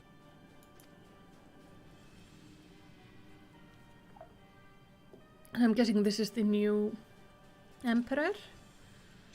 He looks like a bit of a dick. Indeed. Yet claims count for little without the power to assert them. High Legatus Varus Ye Galvus is a respected military leader. Not so his uncle.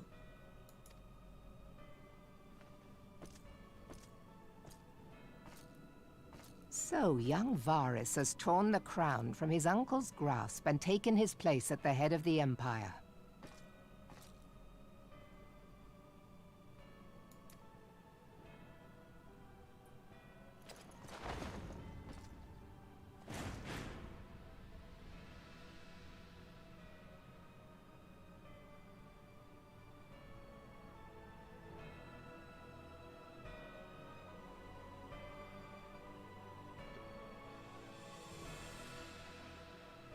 Given the troubled nature of his succession, the new emperor will require time to seal his grip on power.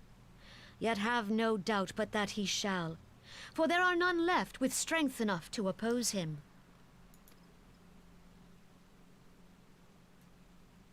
Since the success of Operation Archon, the remnants of the 14th Legion and the forces occupying Alamigo have done naught but fortify their positions. But you can be sure they'll be ready to march on us again, if their Emperor gives the word.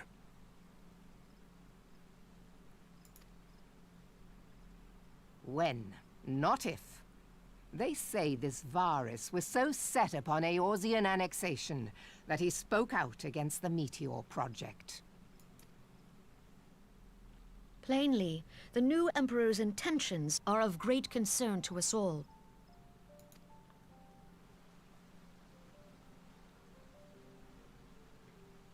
I propose that we set aside the Cartno dispute for the present, and discuss what measures the Alliance might take to prepare for a resumption of hostilities with Garlemald. Moreover, I move that we re-examine the question of how our former allies in Ishgard might be persuaded to retake their place at our side. Could Eorzea but stand as one, 'twould deal a grave blow to our enemies' ambitions.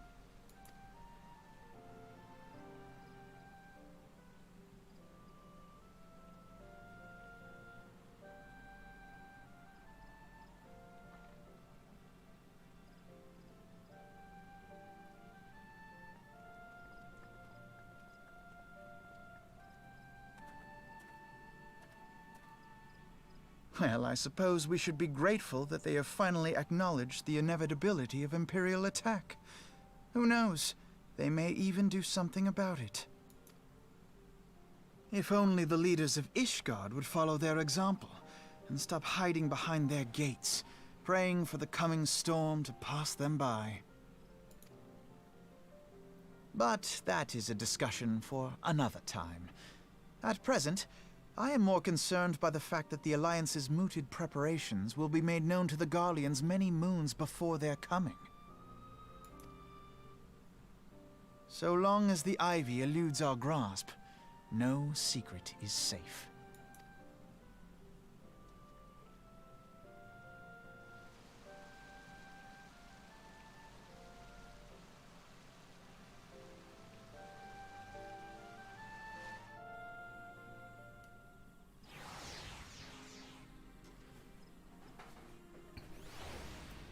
Brother Bear, are you quitting Final Fantasy? I don't know what you mean by your soon deleted belt. Are you deleting your account? I hope not.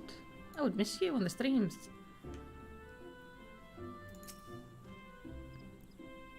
It would not have escaped unnoticed that the nation of Eorzea are no nearer to being of one purpose despite their protestation to the contrary. Plainly, the threat of resurgent garlement is not enough to stir them. And the reason for this, deep-rooted mistrust among the citizenry. The nation's leader can come to all the understanding they like, but their unity means little unless to the common folk. Take the Lominsons, for instance. Though Admiral Merle outlawed piracy over a decade ago, foreigners still picture the nation as having for grog-swilling wooden-legged cutthroats. In likewise, the Gridanians are mocked as hermits who talk to trees, and the Uldan scorned as swindlers who worship coin. Not as a sentiment are entirely without ground, of course. Take the pillar of Uldan society, for example, but that is beside the point. The fact is that people are wary of outsiders, whether they have cause to or not. On that basis, one could argue that the conflict of Cartanu is necessarily evil. Each nation has its own warmongering faction that advocates the acquisition of Omega. In order to placate them, we present them something resembling warfare, and thereby curb their appetite for full-scale conflict. But enough idle musing, let us speak of more pressing matters, the Ivy. Since we spoke to the observatory, Captain Ilbert has further shortened his list of suspects, and by happy coincidence, the ones he deemed the most likely candidate is lately come to Gridania. The hunt nears its end, Malicity. All that remains is to corner our quarry, seek out Ilbert's near the Adder's Nest, and he will give you the particulars. Should there be any development in Coerthas, you may be sure that I will send word without delay. In the meantime, I wish you success in apprehending the Ivy. Oh, the belts will be taken out in Endwalker. Well, that kind of makes sense, because of all the items in this list, the belt is the only one who does not show up on your character, so I don't think anyone's gonna miss the belt.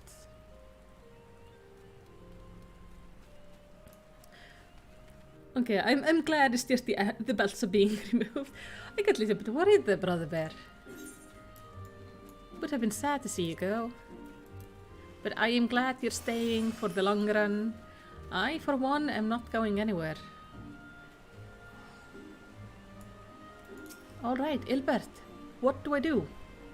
My thanks for coming, Scion. Doubtless the commander has informed you, but we have unmasked the Ivy. From this point on, we must proceed with extreme caution.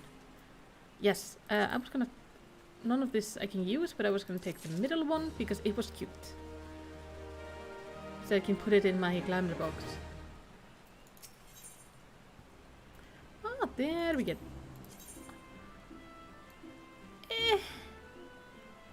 I don't know. It's not really my thing. Kind of pretty. Ooh.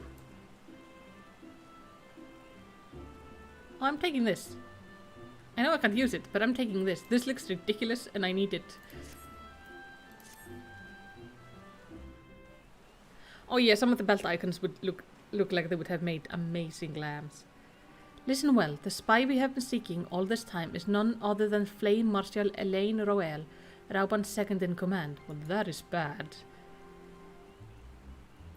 Prior to joining the Immortal Flames, she was mercenary of no small renown. They say her skills with the polearm has to be seen to believe. She was at the meeting. Of Isgardian birth, she is the highest ranked foreigner in the Immortal Flames, bearing the Flame General himself, of course. When he formed the Grand Company, Rauban chose people based on their worth, whence they hailed for was of no interest. The monetarists saw things differently, however. Having funded the enterprise, they reserved the right to reject candidates nominated for high-ranking position. And that was no secret that they did not favor foreigners, Isgardians especially, and after the way of the Holy See forsook the alliance. Yet the monetarists did not raise so much as a murmur of protest when Roel was appointed to her post. Passing strange, is it not? Could it be that Ivy has some hold over the monetarists?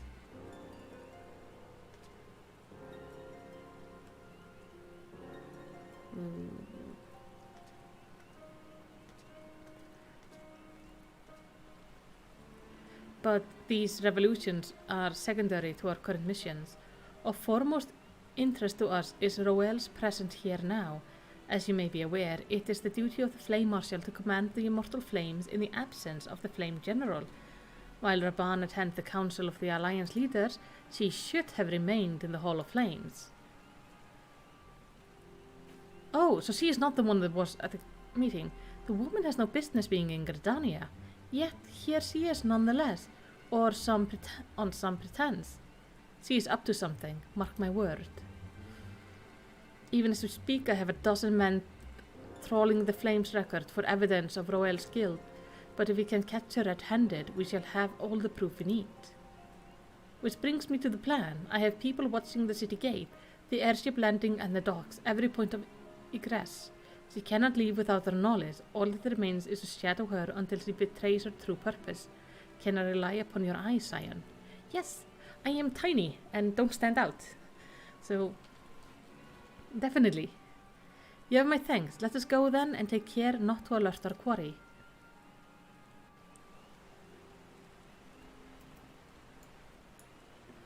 Oh, the things with the belt is that the PlayStation 3 couldn't handle the show. Ah, and also the capes. That makes sense. Do we have capes? I don't think so. But yeah, that makes sense. In the end, they dropped the PlayStation 3, but the belt's still not glam purpose, just stats. Yeah, I think it's gonna be just based on how the gearing system has been in this game. There's so much focus on the visual. I think it just makes sense to get rid of the belt. Capes would also have been a nice addition, yeah. I've seen occasional outfits with a cape, though. But separate capes could have been cool. Roel is headed in the direction of the blue badge gate. With me, Scion. Yes, we must always remember the advice of Edna Mode. No capes. That is actually good thinking. Maybe it's good to not have a cape. We don't know what dangers await us. We could be sucked into the engine of an airplane. We don't want that. Nasty business. Oh, I need to watch that movie again. So, Roel, has entered something. Pray look for her within. If she's not on the upper floor, try the landing area below. One of mine is stationed there, and she may have seen something. Athemi is her name. I shall remain here in case Roel appears. Let me get the extra slot. Ooh. Look at this. Nice. Nice outfit. I'm sorry, I know I keep on stopping from time to time just to look at outfits. I just like them. Oh, we need a Final Fantasy Lala called Edna Mode. That is definitely something we need. 100%. They should like be part of the Weaving Guild in the next expansion pack or something. Melissa Dimal, such an unexpected pleasure. What brings you here? Social visit, you say? How pleasant. No, she didn't come this way. I've noted every passenger, and none bore any resemblance. Well, don't let them keep you. You can feel an alt coming on.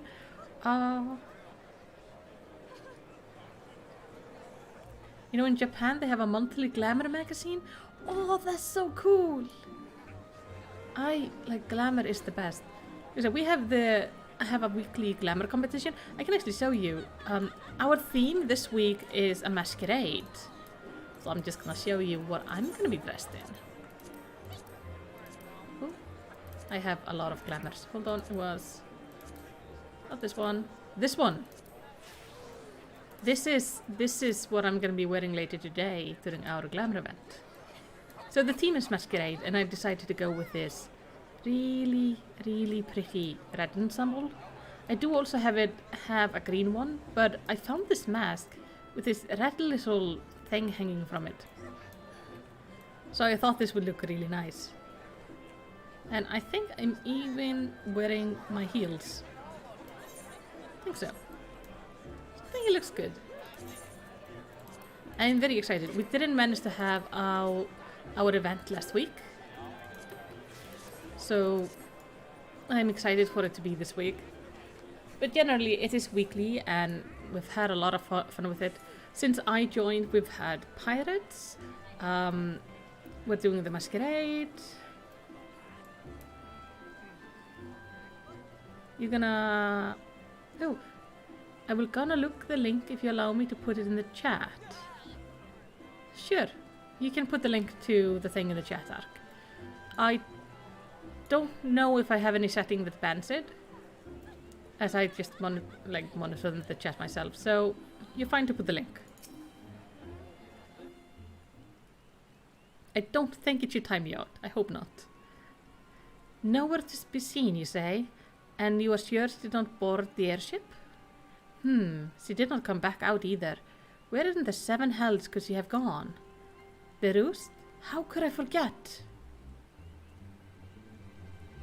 What is the roost? Greeting, good sir. Might I interest you in some Muntoy tonic? A cup a day imbues a man with a great vigor, if you take my meaning. Perhaps another time, friend. Wait, that necklace. You're a shinobi of Doma. The woman you seek has left Gridania by way of West Shore Pier. She was attired as a merchant, but these eyes are not so easily deceived. She may wish to take your search to the East Shroud. Rest assured that we shall continue to support you from the shadows. Oh, that's so cool! Thank the 12 for the domans. Were it not for the unique talent, Roel would have disappeared without a trace. Oh, Brother Bear, are you on my shard? I don't know, because I would love to see your house when you've done that. I would have to come visit. Take a look. Ilbert is eager to resume the pursuit. Our hunt leads to the East Shroud, Cyan. I suggest we follow Roel's example and take the ferry from West Shore Pier. You'll doubtless wish to make a certain preparation. See to them while I go on ahead. I shall wait for you at Sweet Bloom Pier. Yeah, sure. Alright. Speak with Ilbert at Sweet Bloom Pier, which is here. Let's go and grab the boat then from Gridania. Let's roleplay this a little bit. Yay!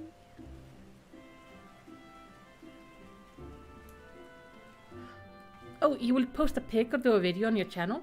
Oh, you have a channel. Hold on. Hold on.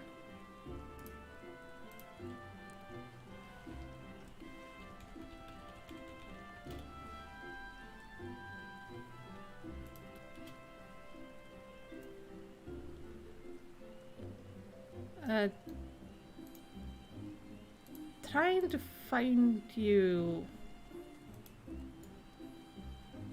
I used the Google Translator for you. Thank you. I'm gonna have to kind of find your name in the chat, brother, and check out your channel. And then I'm also gonna have to look at this magazine.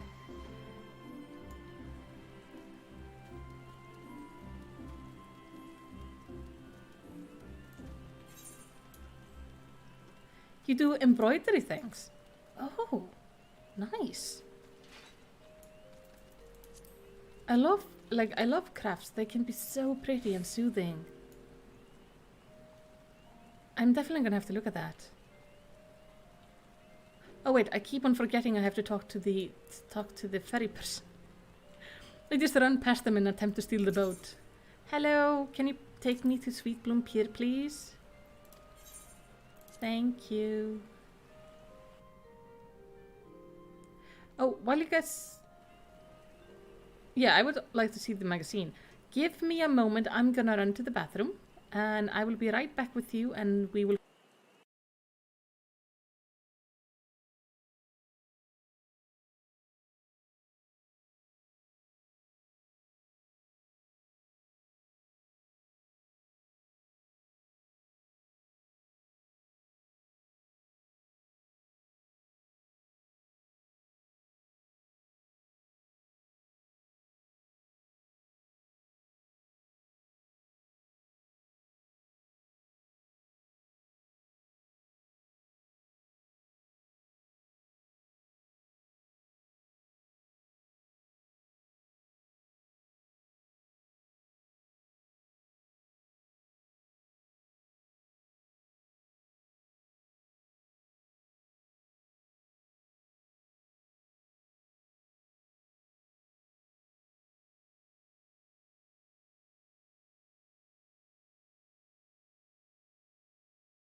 And I'm back. You say your stuff isn't so soothing, you do it for movies and hot, like fancy fashion? I'm still gonna have to take a look at it. It might be really cool.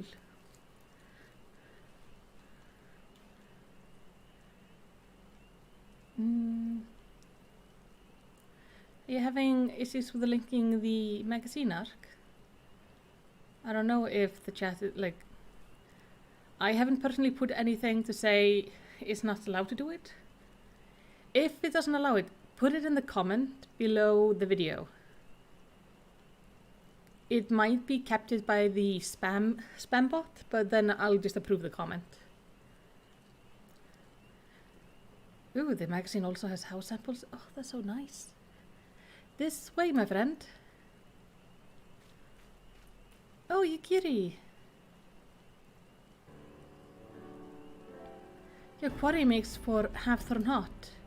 If Roel is truly the one we seek, we can expect she means to make contact with her Garlean master there.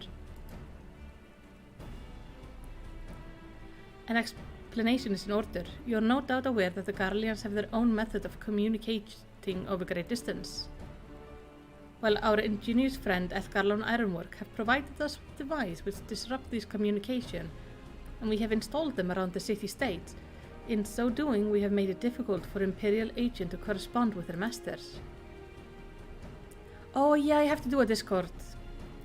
I'll get onto that. Roel would thus have no choice but to rendezvous with her Imperial contact directly. Yet, as well-known face in the Immortal Flames, she cannot move about Thanalan without being recognized. It would only be a matter of time before someone saw through her disguise. It is for this reason I believe that she has chosen the Black Shroud for her clandestine meeting. The Ellison are a common sight here, and her coming and going are not likely to turn any heads. As my scouts tell it, the Garlean have sent agents with a mind to destroy the device, and render such direct contact unnecessary. Fortunately, our shinobi have thus far been successful in rebuilding their effort. This is it. We need only make for Hawthorne's hut and catch Roel in the act.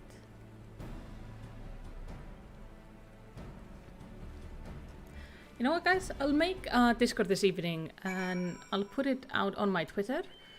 And tomorrow when I'm gonna be streaming, I'm also gonna like link it so you guys can see it.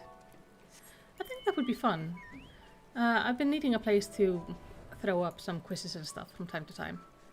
Ask what you're interested in and such. It would be a nice way to talk to the community.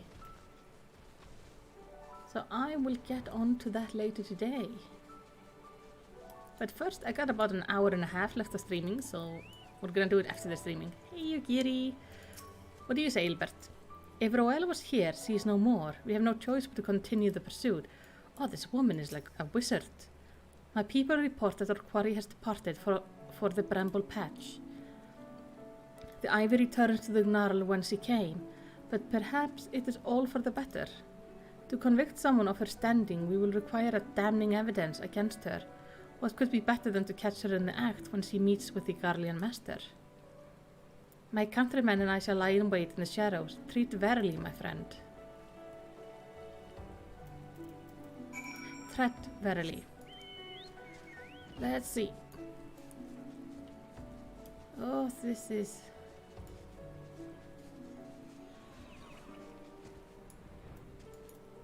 I wonder if we're actually gonna see her like talking to somebody.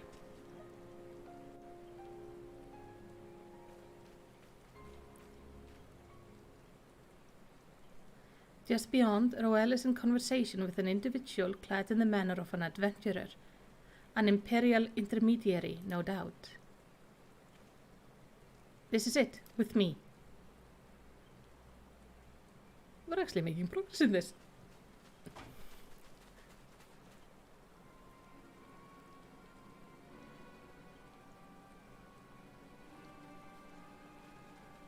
Hello. Flame Marshal Elaine Roel, you are under arrest for treason and espionage. You were followed, you bloody fool. Yeah, the stream delay is is about a minute. Somebody calculated it some time ago.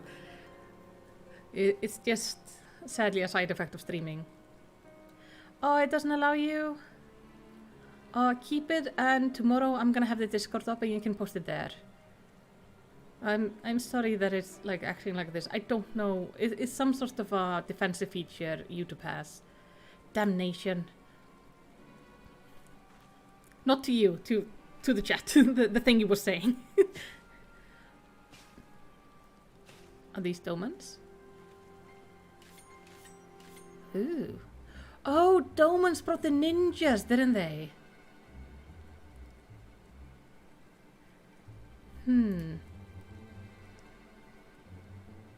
You're unarmed, my lady, and scarcely garbed for battle. But if you wish to fight, you're welcome to try.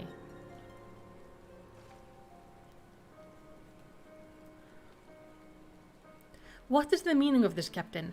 Would you arrest me for strolling in the Twelfth Wood? When last I looked, there was no crime, and neither was conversing with passing strangers. You would feign ignorance, then? Very well. If you do think of something to say, there would be plenty of time to say it later. Now come quietly, or I shall make you wish you had.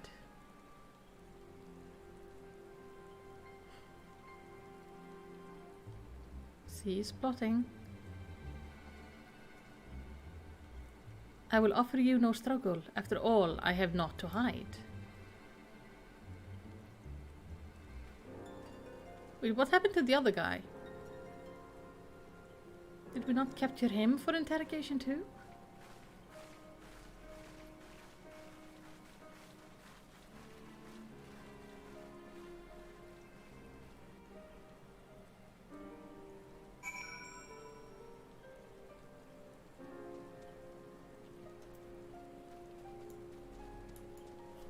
I love the trees are just standing there being like, not creepy at all. No, no, no. Ever a warrior of royal renown could not have hoped to escape by force. Despite her claims, her surrender does not bespeak innocence, but an awareness that her position is untenable. With the ivy thus uprooted, it is to be hoped that the tendrils she entwine or the immortal flames will gradually wither and die. Mayhap then the people of Ul'dah will have the grand company they deserve. But let us speak of the present, if I may ask. What will you do now, Melicity? So the Scions seek a way into Isar's sanctum. Then I dare say you are eager to return to the Rising Stones. Pray do not let them keep you. Fear not, my countrymen and I shall tend to the aftermath. You need not waste your talents here. And speaking of talent, have you considered training in the art of shinobi? You have the aptitude for it. I believe so. So please give it some thought till next time we meet, my friend. So I'm guessing in Heavensward we got the aura and the ninja class, right? Like that's kind of feels like how this is being set up. What do I have here? Oh, do I have too many chess pieces? Yeah, I need to clean out my inventory. I have too much junk floating around. Well, we need to go to Coertha, right? Yeah, speak to... not to Coertha, to Mordona. Okay, we need to speak to the boss lady. And go, yo, we have dealt with the Ivy. Now we need to deal with the Ice Queen and convince the Asgardians to let us into their place so I can start Heavensward, right? No, I'm very excited to start the next expansion pack. No, Rogue was added in A Realm Reborn. Oh, the ninja was implemented in 2.1. Oh. Okay. Machinist, Dark Knight, and Astrologian was Heavensward. Okay. That is cool. They've been doing very well with adding classes. There are 2 new classes coming now, right? The Reaper and something else, which I forget what it is. I don't think there's a new race coming, but we are getting them the male version of the Viera. Let me cease juggling. Let's talk to everyone. A rousing tale of camaraderie and valor. Truly, we are fortunate to count Lady Yugiri a friend. Thangra's tale of Lady Yugiri almost beggar belief. My heart is fair fit to burst from admiration. Yes, but Higiri, you're missing the point. The individual doesn't matter. It was a team effort, and I was the one who oh. Reborn Sage, yeah. I could do this all day. All day.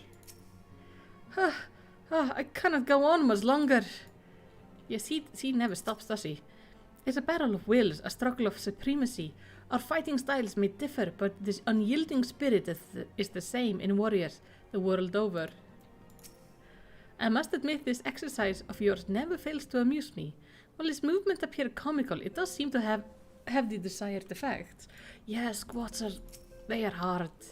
Strength, hooray! On your honor as Scion, I forbid you to surrender. Oh, I'm sorry, buddy. So they're just gonna keep on doing this. Oh, they're gonna be sore tomorrow. She cannot seriously be considering it. Life as a street performer should be one's last resort, not the first. Tataru has grown beyond childish fantasies of becoming a songstress. Now she aspires to be a legendary street performer. Oh, Tataru. I want to learn to juggle. See, there is an axe. Steady, steady. Not bad, eh? With a little more practice, I could earn a fortune at the Ruby Road Exchange. Oh, so the male Viera was not on the schedule of the devs, but since people had requested it so hard, they did. Which shows how the devs listen to us. Oh, that's really cool. So it was actually a request by the fans. That is really cool that they would actually go through the effort of making the other gender specifically because the fans keep on asking for it. That is something some other companies would probably not do, except if you twist their arms. Welcome back, Melicity. I understand that Alphino has a task for you. May I ask what it is? Charge of a treason and espionage against Elaine Roel? I can scarcely believe it. Could there not have been some manner of misunderstanding? No, it avails us not to dwell on it. Whatever the truth may be, we must trust to the authorities to uncover it. Let us speak of another matter.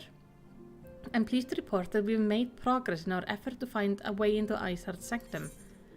Alright, none of this is an upgrade, so I take money. As you may recall, Isard used the aetheryte in the depths of Snowcloak to teleport a short distance to the west, most likely to a sanctum of some description. It is there that we suspect he means to summon Shiva using the crystals he stole from House Fortham's caravan. The heretics believe they are bringing about the second coming of their patron saint, but if, as we suspect, they mean to hold a summoning ritual of the kind employed by the beast tribes, it seems likely the result will be something more akin to a primal. Suffice it to say, they must be stopped.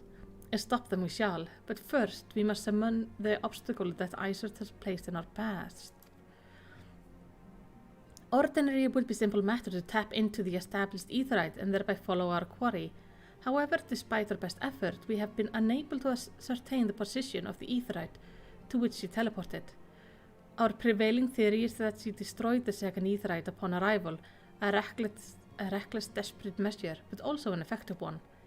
After discussing the matter at length with Urianger, we have concluded that we lack the expertise to develop a solution. Which is why we have called upon an aid of one who does possess this expertise, a colleague of ours who is currently en route to Revenant Toll from Sherlayan. She should be arriving within the hour, in fact. Since you're here, mayhap we welcome her together. I'm certain she would appreciate the gesture. Let us make our way to the northern gate and await her coming.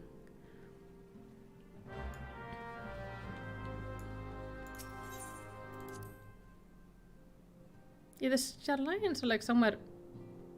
They're not in Eorzea. Well, like they're not in... Yeah, I don't think they're in Eorzea because they used to be, but during the war they left. At least at the start of A Realm Reborn, and then, well, apparently more stuff happens with them in Heavensward and Endwalkers, I believe. Otherwise, I was spouting nonsense in my video, which would be bad. Let's go say hi to her. So, hello, lady. Oh, wait. Hello. What manners of woman is she, I wonder? We've spoken before via Link Pearl, of course, but it's not the same.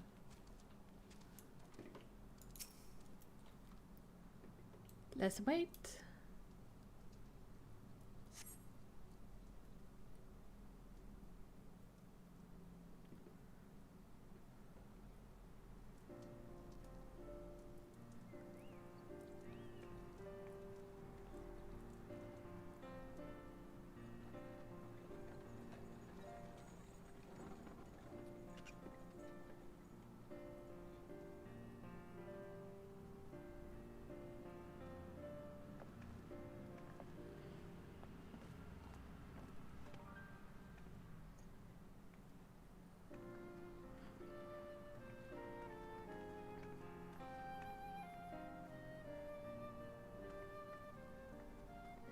Minfilia, am I right? Do all Sharlayans have this tattoo on their neck? None other. I bid you welcome to Revenant's Toll, and to thank you for traveling so far on such short notice. As if I could ever say no to Urianger. Moonbreeder is an accomplished Sharlayan scholar, and an authority on aetheryte technologies. She has played an invaluable role in our search for a means to capture Ascian souls. Charmed, I'm sure.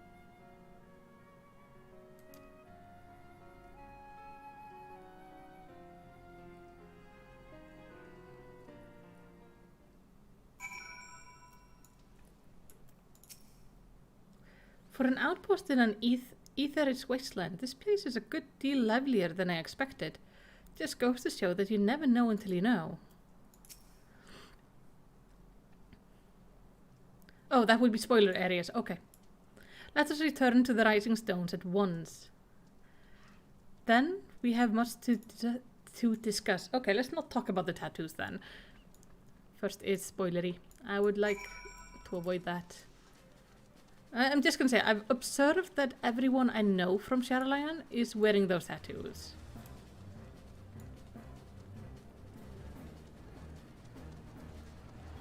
But I know we're... So that's like the main thing I know about... Hello, I did not mean to click you. That's the main thing I know about the Sharlayans. We have to run in and speak to Minfilia. Tataru is still juggling away. I think we wouldn't miss her if she would leave. But if she wants to be like a showgirl, she can do it just here. I mean, we have plenty of guests coming through. Is that Tupsimati on the wall back there? I'm amazed you managed to find all the pieces after all. Well, you know. Oh, so that's the name of the staff. Oh, Hrothgar females are also coming? They just said they won't get ready with them for Endwalker launch. Oh, that's still cool that they're doing that. I'm glad.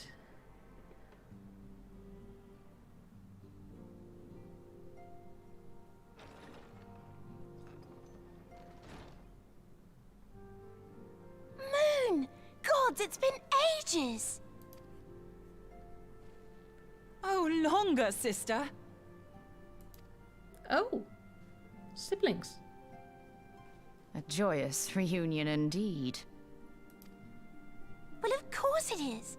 Moon and I are like twin sisters. Save in appearance and aptitude.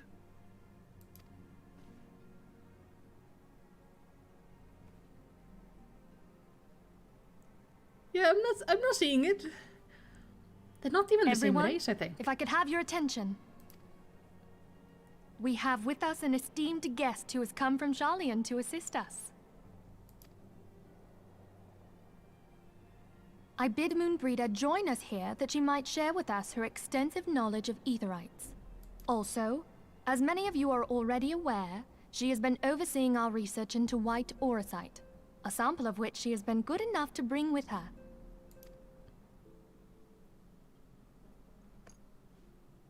White auracite? Well, I had to come, didn't I? You'd have to be bloody daft to turn your nose up at a chance like this. Where better to conduct my final tests than a land so steeped in ether you can taste it? 'Tis plain the passage of the years hath done little to dampen thy youthful spirits. And nothing at all to reform thy youthful manner.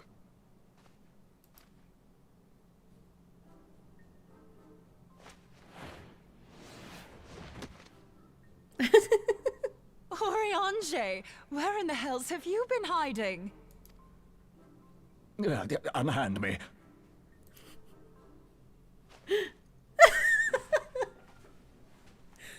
I come all this way, and that's what you have to say to me. I much preferred when you were pleading with me to drop everything and hurry to your side. What was it you said? None save thee can satisfy this need. Go on. The hat form is hard to suit the hairstyle. Yeah, I don't like her hairstyle.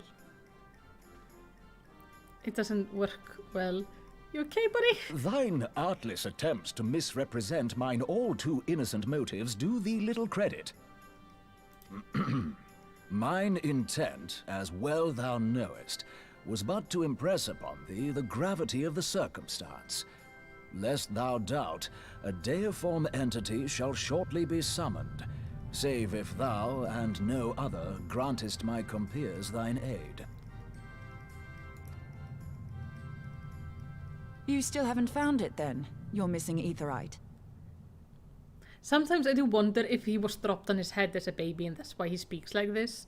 That he just got stuck in this old way of speaking. We have not. No. We know that Iceheart teleported to an Aetherite not far from the first. Yet even after careful analysis, we could not locate a second beacon.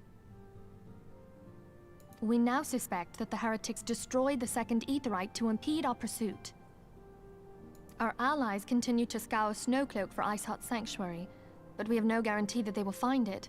Yet it must be found, for even now Iceheart prepares to call upon Saint Shiva. I'm sorry, but if the Aetherite's been destroyed, then that's that. Although, you're absolutely sure she used the first Aetherite, are you? She didn't just use teleportation magics? One of our own bore witness to her escape. I can say with absolute certainty that Iceheart used the Aetherite.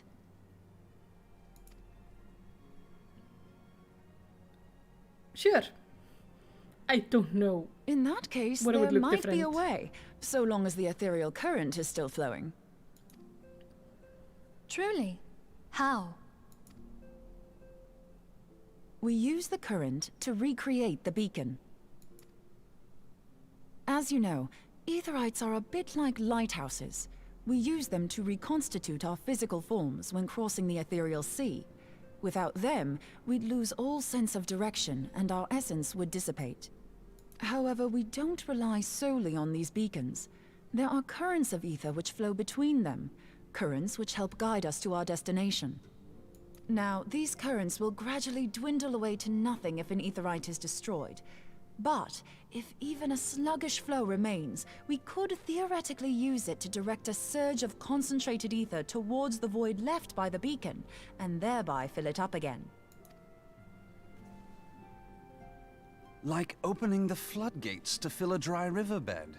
Though, correct me if I'm wrong, but would we not need a veritable reservoir of ether? In concert, we might manage to channel a sufficient volume, yet that is not my chief concern. To direct the flow of so great a volume of ether with the requisite precision would be a nigh impossible task in itself.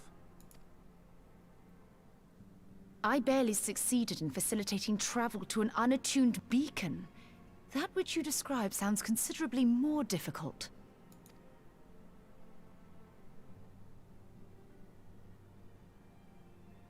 And dangerous.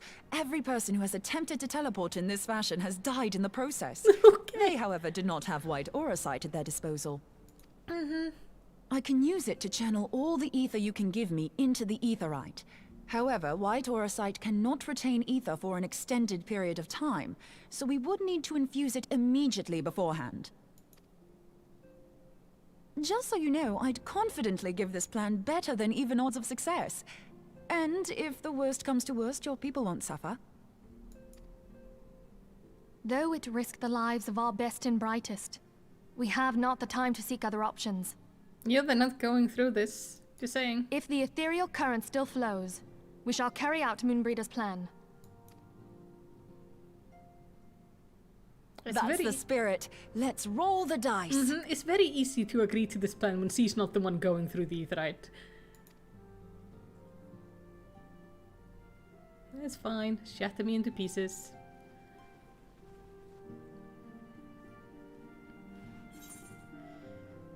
Let's hope you make it. This is actually an upgrade. I haven't had an upgrade in ages. Let's upgrade. Yay. Okay. I have already informed Alphino of our plan to recreate the beacon in the manner Breeder described. He agreed that despite the inherent danger, it represents our only hope of success. He also said that he wished to meet with you at Snowcloak before proceeding. I expect you will find him waiting for you there when you arrive. I want you to know that I appreciate everything you've done on our behalf, and that I have faith you will return to us as you always have. Yeah, you not the person who's going into the thing. I'm gonna fucking die. I'm gonna jump to Gridania and put on my winter outfit. Just because I don't feel right taking a Lalafell into the snow wearing, like, not even wearing sleeves. I know it costs a little bit, but not that much. And I think it's just kind of fun. Works well in my head. My own private little roleplay. Off we go. And let's fly over, talk to Alphino, and tell him that we are ready to take on the dangers of this new crazy plan. This is fine. We are fine. It will all be fine. Oh, I love the music in this zone. It's so dramatic.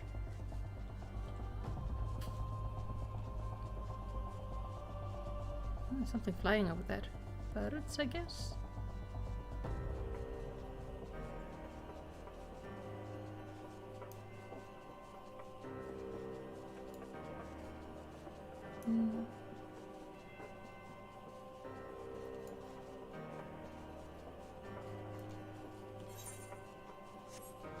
Closing in. It's one of the things I've noticed while I'm editing my lore videos. I'm trying to use music from the zones and areas where I'm basing the lore. And it's just really nice how different the music is in different areas, but how it always fits so well. They do an excellent job. Hey, Ark! Good to see you, Melicity. I was starting to wonder if you were having a second thought. Yeah, the Guildhurst queues are long as hell if you're DPS.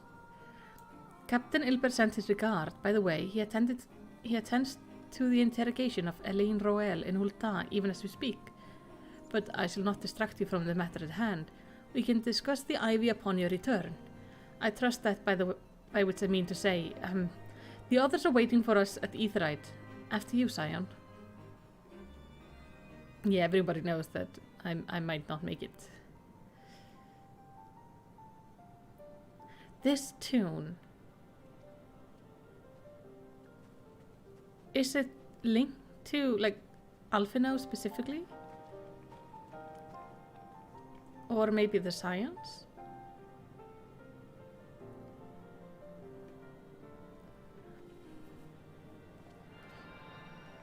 You're a tank still. Yeah, it's... If you're a healer, it's instant. I can tell you that because I've been trying out an healer as of late. Always instantly get into the guild tests.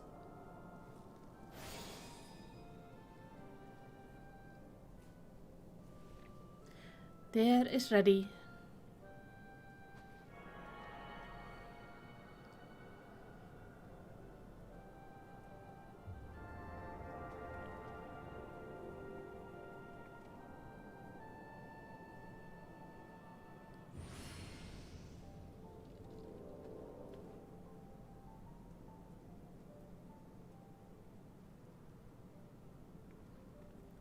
It worked, I think.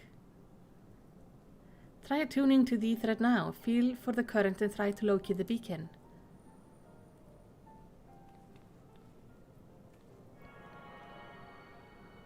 Alright.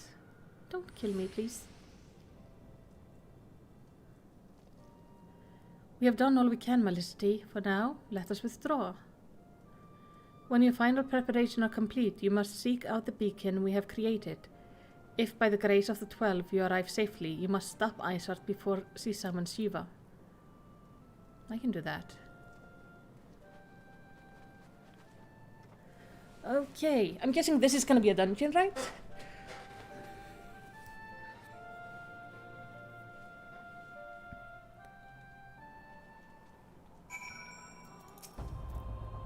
We cannot ignore the possibility that our actions have alerted Isart to our plans. Should that be the case, he may attempt to hasten the completion of summoning ritual, and if he succeeds, you will have little choice but to face Shiva in battle. Knowing little of the saint, I cannot say if your own strength will suffice, and so I will encourage you to call upon your allies. Some may have reservation about wagering their lives on the success of Monobrita's experiment, but others will surely agree that desperate times call for desperate measures. Before you assemble your party, pray speak with that knight. I believe he has a message for you from Sir Imric.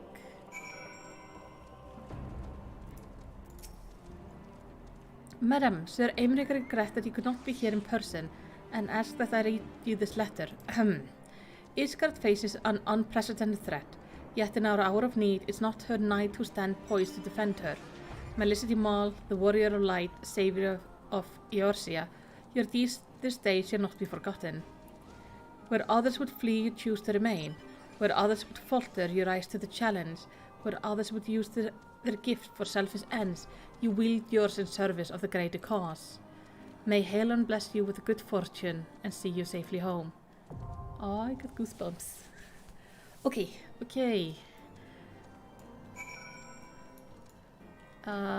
Where's my friend? There he is. He's jumping around like a crazy person. Stand still. Stand... You terrible.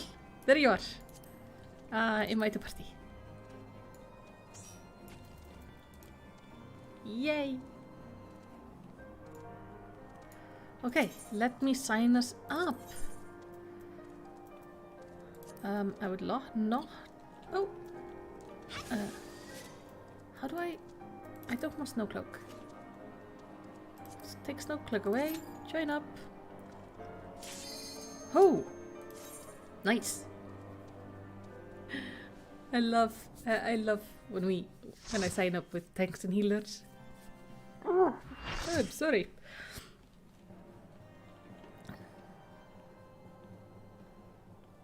Hello, lady, ice woman. I'm gonna have to stop doing what you're doing. You should never have come here, warrior of light. I labor only to forge a lasting peace. A peace you would deny us out of ignorance and blind faith. No matter. If it is our fate to be at odds, then it is mine to strike you down. Oh. We whom gods and men have forsaken shall be the instruments of our own deliverance. Partake of my flesh. Fill this vessel with your light. Walk amongst your brothers and sisters once more. Oh, Saint Shiva, still the hatred within our hearts and bless us with eternal grace. Wait, she's offering up her own body.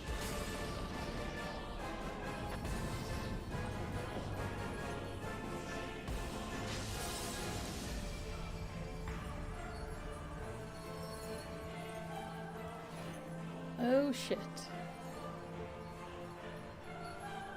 So she just sacrificed herself to summon a primal. This Shiva looks amazing.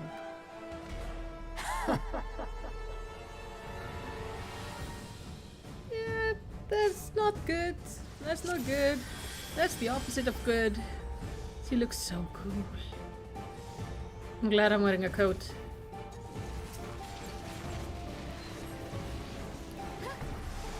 Oh, pretty music.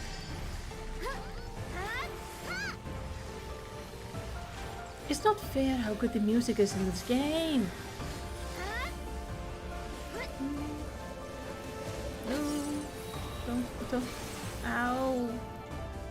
I feel that was unnecessary. I'm just gonna go stand here then.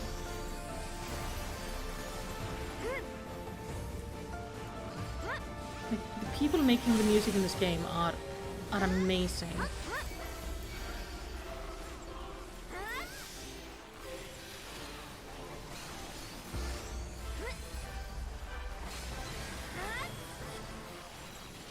It's so nice how they make such varied music that always seems to fit the environment. And it always stays with you. We probably want to do something about these guys. You're not supposed to be here. No. Let's AoE a little bit. How about that? There's more than 3 of you, so you can AoE as much as you want. I think because we have a lot of new players, they don't know how to hand out the commendations. I had to Google it. I was not quite sure how to do that. So that's probably why they are quite bad at handing out commendation. Also in guild tests, you have such short limited time that you don't always manage to do it.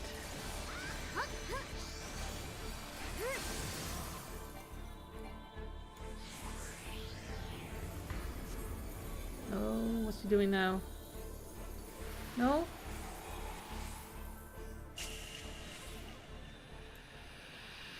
Oh.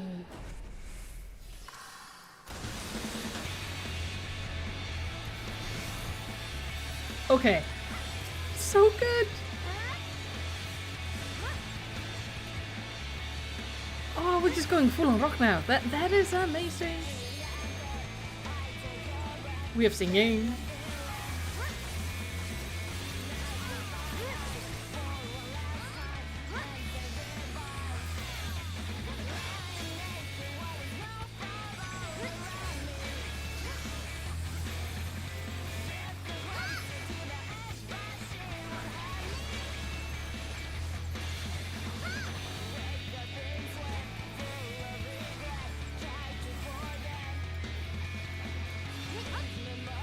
His music, as Lucas says, music is played at very powerful points in the story, and then you hear it later and it transports you back. That's definitely right.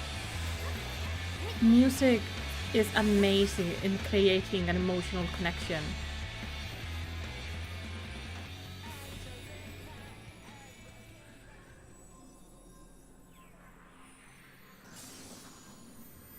Okay, she's not dead. That's good. Lady, what you summoned was not... Why can I not give Ark? Okay, let's give this Sine.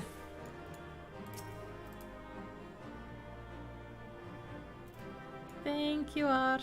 You are lovely.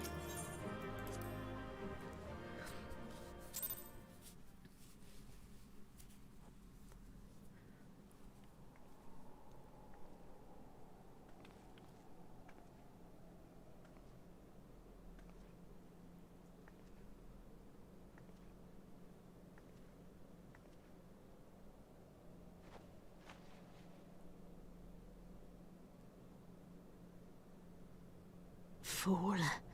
Blind, bloody fool.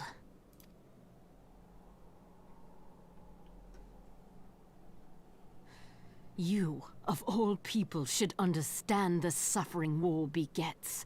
That no sacrifice is too great if it brings an end to the violence. Mine is the righteous cause.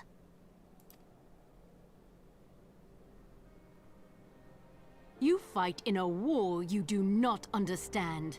A pawn of liars and schemers. And they are no less ignorant than you, following the creed of their fathers without question, never thinking to ask why.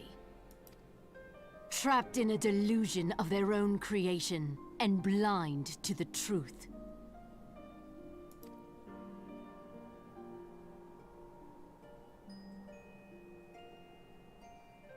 Warrior of Light, redemption is not beyond us. We who walk before may lead those who walk after. Seek the Keeper of the Lake. See with eyes unclouded. Keeper of the Lake? Do not squander a mother's gift.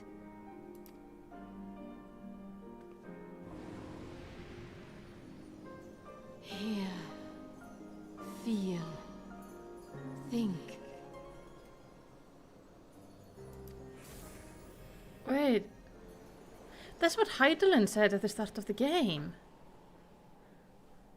And Hydaelyn is the Mother Crystal.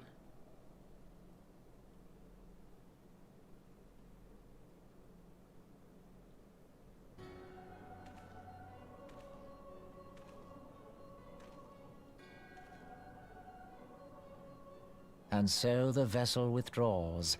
A predictable outcome. Yeah, that's not La Habrea. La Habrea, this mask is different. Nevertheless, La Habrea will be pleased. How unfortunate. The mask makes him look kind of sad. Like, upset. Alright. By the 12, you're alive. I mean, of course you're alive. Why wouldn't you be? Uh-huh. You strike me with great confidence. I sir did what? And you're certain about that? Are you... Dravanians are skilled with glamour after all. Look, if you say that's what you saw, I believe you. It's just that I never heard of a primal being summoned like that before. Are you sure you're not injured? Head trauma has been known to cause hallucinations, you see. No? Fair enough. I was only asking. Lady, I'm not coming here to spout some bullshit. If you ask me... If you ask me, there's not to be gained from mulling over the implication of your story in the freezing cold. Let's save it from the rising stones. I'll get everyone to meet us there. But before that, you had best pay visit to White Brim Front and speak with Alphino. He's probably worried sick about you. That or he's busy playing at politics with the Asgardians. Either way, I'm sure he'll be delighted to see you hale and healthy. Speaking of which, you don't have a headache or anything, do you? No? Blurred vision? No reason. See you again soon. Lady, I did not hit my head. I have to fly over there. Thank you.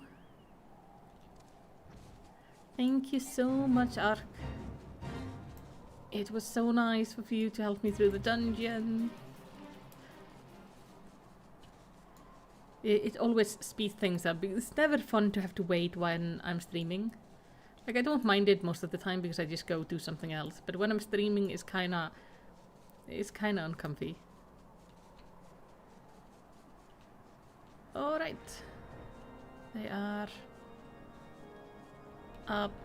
upstairs. Okay. Let's just fly up there. It's gonna be way faster. Click. Yo! Hello! Alphino. How you doing? There's years, and none the worse to wear. Was there ever any doubt that the Warrior of Light would succeed? I think I speak for us all when I say that I should like nothing more than to hear the stirring tale of your victory, if you would be so kind. We're gonna go with like, well, we killed her. Then we were too late to prevent the summoning. But not too late to prevent further loss of life, an outcome worthy of celebration. And one for this, which we have Melicity to thank. Yeah, you're right, of course. Sir Emmerich, we should be content with what we have accomplished. I, for one, could have not have wished for a better outcome. Shiva is no longer a threat, and the heretics have been routed. Aye, there is the matter of Isar's escape, but she cannot run forever, whether it take days, weeks, moons, or even years. My knights will find her. In the meantime, Lord Relemon, is the caravan ready? The supplies that your men recovered have been prepared for transport in accordance with your wishes. Rest assured that my knights will lead them safely to Reverend Toll. Of that I have no doubt. I take it that these self-same supplies the heretics stole from House Fortham's caravan? Less the crystal which comprised the bulk of the shipment, yes. Scarcely a fraction of which was promised, but a meaningful contribution to your cause all the same. On an unrelated note, Melicity, might I trouble you to accompany me to Camp Dragonhead at your earliest convenience? It is not for my benefit. A certain lord was most distressed when he learned of your intent to risk life and limb to stop Isart. It took half a dozen knights to restrain him, I'm told. Oh. Men give vent to their anxiety in myriad ways. Pray not to think less of him. Oh, Carla, you're shaking the screen, honey. At Camp Dragonhead, that was... Somebody freaked out? Why? Who? Who freaked out? I'm curious who was freaking out. I'm trying to think, like... which one of the lords?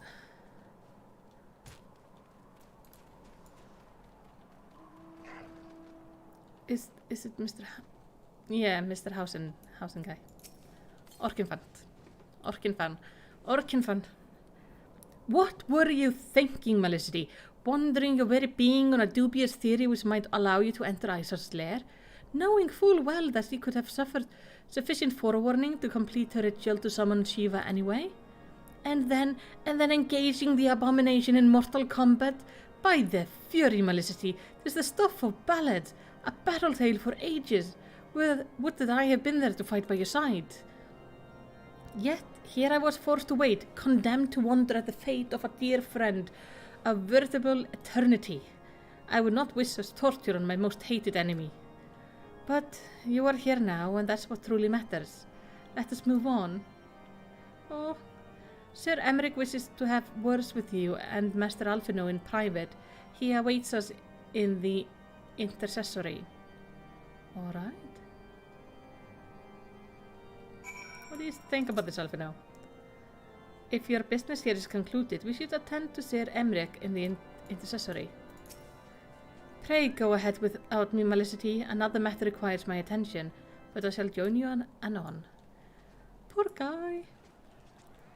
Well, I mean, we have gotten along pretty well, and he is kinda extra when dealing with him, so it kind of makes sense, I guess.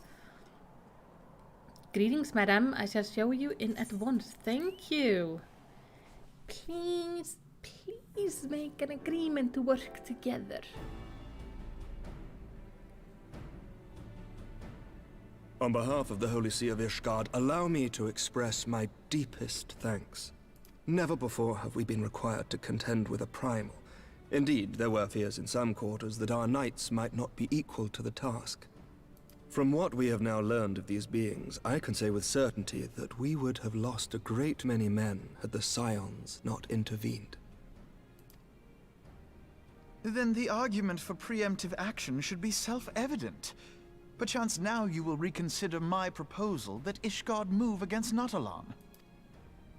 Ere we first met, a similar proposal was tabled, but the Holy See decreed that we were to observe and that military action should be taken only in self-defense.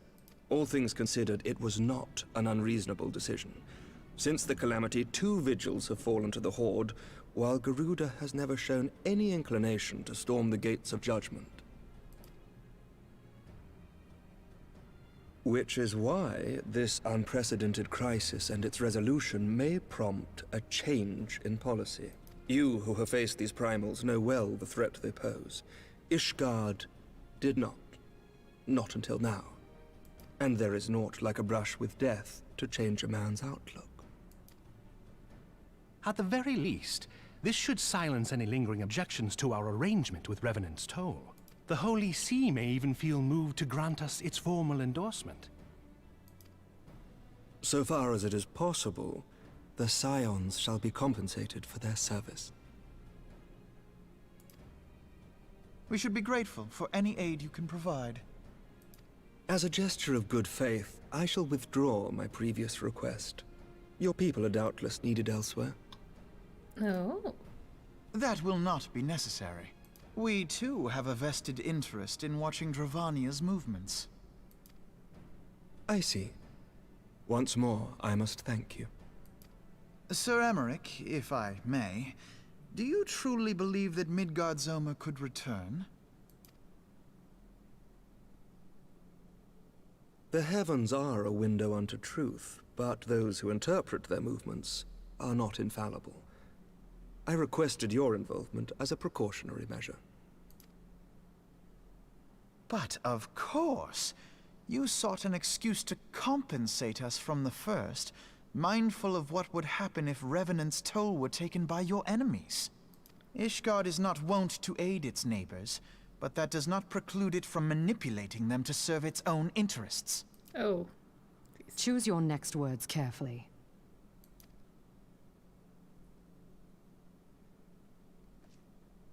Do you know what sort of man becomes Lord Commander of the Temple Knights? One who comes from good stock. I did not. Yet here I am. Now, why do you suppose that is? Because I swiftly learnt to tell the difference between words, deeds, and beliefs. You are correct, Master Leveilleur. Ishgard desires to see Revenant's Toll flourish, as it would present a troublesome obstacle to our enemies from the south. We are so glad to be of use to you. As we are to you. Ours is a mutually beneficial arrangement, lest we forget, one born of necessity. The dragons grow more restless by the day, and the heretics harry us nigh without cease. We have contended with such troubles for centuries, but there are limits to even our endurance. Yet as a pauper is loath to part with his meager possessions, the leaders of Ishgard are not wont to render up their trust to outsiders. But with perseverance on our part, they may yet be made to see the light. Nevertheless, one must take care when walking the road less traveled. Wise words, Sir Emmerich. I shall make a point to remember them. I must apologize for my earlier outburst. I hope it will not sour our good relations. Not at all. You but spoke from the heart. I trust you understand that at times my duties may prevent me from meeting with you. On such occasions, my second-in-command will speak for me. Lucia, at your service. Pray excuse our reticence. We are but wary of speaking too freely, lest our sentiments be made known to our enemies. Know that the Lord Commander and I are of one mind. For the sake of Ishgard, and of Eorzea at large, I pray our peoples can put aside their differences. Those who dwell in the past risk losing sight of their future. Should aught befall one of our shipments, pray inform Lucia immediately. You may also relay to her any words you might have for me alone. Not being of Ishgardian birth, she owes no allegiance to any noble house, making her as near to incorruptible as one can find in my homeland. Suffice it to say, I trust her completely, and so may you. Which reminds me, Lord Orchefort, if you would be so kind. Orshifan. Orshifan? Certainly. This French way of speaking is just... In times such as these, trust is ever in short supply. Mayhap this will go some way to rectify the problem. The results of our investigation into the heretics' recent attacks, as well as our interrogation of the merchant you detained. Sir Emmerich, I cannot thank you enough. Think nothing of it. Ishgard may be many things, but it is no friend to Garlemald. Did I not tell you to have faith, my friend?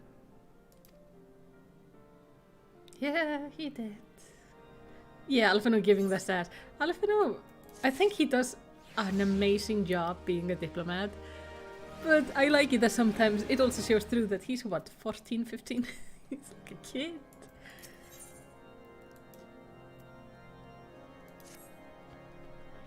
It would seem we have much to discuss with our friends at the Rising Stone.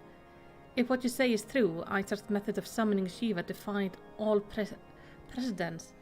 It is necessary a complete reappraisal of the primal threat and of our approach to combating it. Moreover, there were a grave ramification if word of this incident reaches Imperial ears. The Garlean Empire believe that primal are insufferable menace, that their mere existence is a threat to their very star, to this very star. As such, they deem any action taken against the beast tribe to be justified by default. Imagine then if it became known that it was not only the beast tribe of Eorzea that could summon primals, but her civilized people as well. Any lingering objection to the Eorzean campaign would vanish overnight. Where before we had to contend with a single Imperial Legion, we could well find ourselves facing the combined might of Garlemald. But to speak unadvisedly, Kamalicity is better. It's better that we continue this conversation in Mordona. Good. I'm gonna return to Gridania first and change my clothes. First we're going back to Mordona. Yeah, he's still young, like he's just a kid. He's doing amazingly well. And that knight is smarter than I thought he was. He's very sneaky, which I do appreciate. It's always fun when you meet characters who actually seem to be making like a full-on plan. So yeah, he's very sneaky, and he's been doing some sneaky things.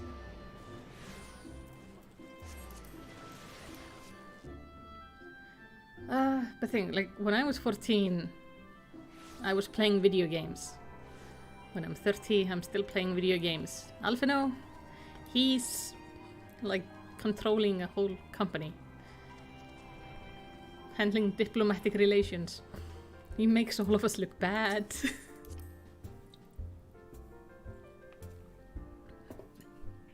Alright. Tataru has stopped juggling and everybody has moved. Let's see what they say. True young leaders can be more amenable to new ideas. Then again, the lack of experience and influence can hinder their ability to enact reform. I do not fault Sir Emmerich for being less than forthcoming with his beliefs. Not even their highborn are beyond the reach of the Inquisition. Ooh.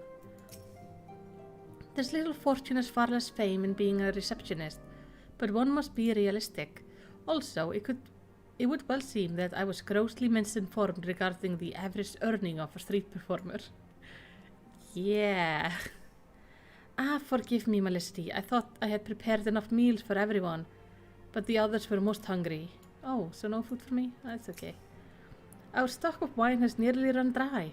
The Charlian scholar is drinking us out of house and home. And she's also eating all the food. Oh dear. There's Tancred over there. Trying to tumble the table now, are we? Don't give up yet, boy. Ida, line him up. What you two do is your own business. Don't say I didn't warn you. Hey, I just gotta say, you're pretty. You're alright. Oh. A sip before practice, a sip after practice, and all too often a sip during practice.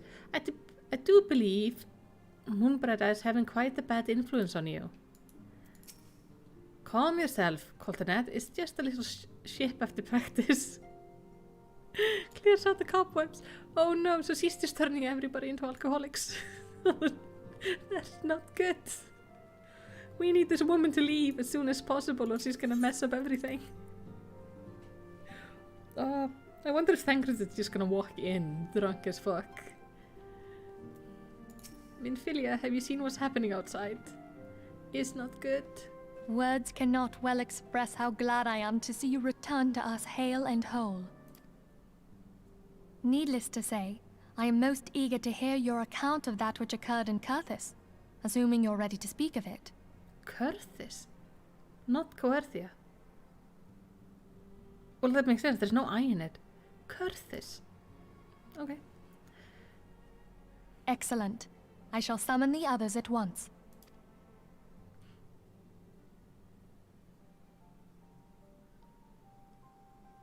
Well, he is standing.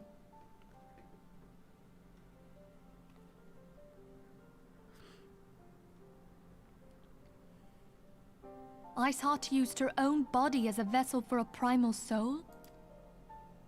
Master Louisoir's writings make no mention of such a possibility.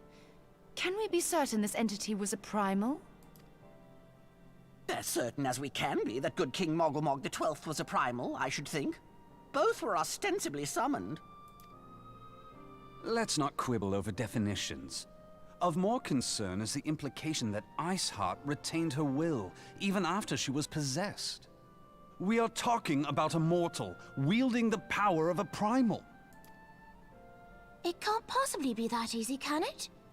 There must be some sort of sacrifice required. Or maybe she's just special? What qualities this woman possesseth, I know not. But full sure am I that she was groomed for this role. Few are privy to the secrets of summoning, and but a single party standeth to profit from their dissemination. Well, I wouldn't presume to comment on how the lass came to know about summoning, but I will say that what she summoned was a primal. The readings were the same, or near as damn it. Strange as it all sounds, it's really no different from what you've faced before. Then mayhap it is time that we re-examined our previous encounters. Pack your things, Ida. We're going back to Gridania. Yes, sir.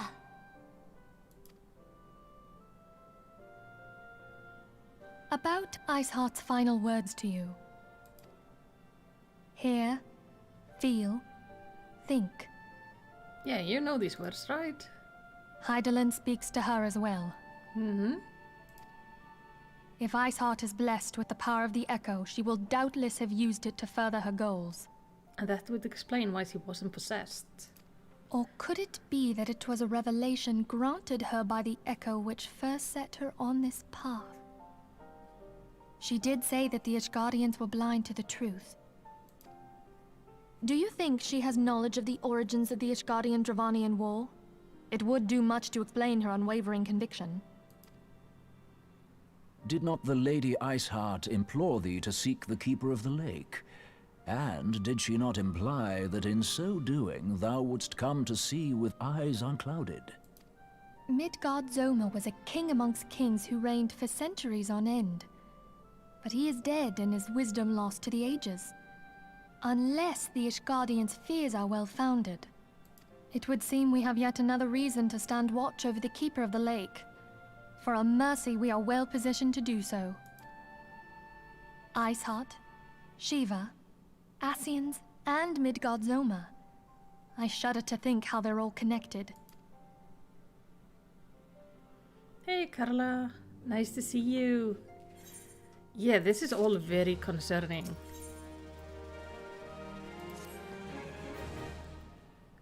I mean to scour the annals for the knowledge of the Midgardsormr. Given his great age, I dare say he appears in more than a few. Do you hear that? The commotion outside. Would you see if aught is amiss? Oh, that does not bode well. I do not like that there is a commotion outside.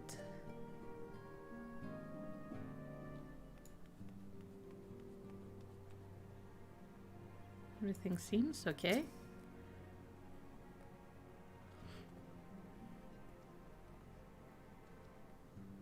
Malicity, 'tis well that you're on hand. We have a problem. Royal has escaped. It happened shortly after the Immortal Flames took her into custody. She had been placed in dungeon cell ahead of her coming trial, but apparently the accommodation was not to her liking. The turnkey was found slain along with her guards. 'Tis plain she received inside help. Citizens report seeing Royal quitting the city via Gate of Nald with a bloodied spear in hand. She makes for Castrum Meridium, I am certain of it.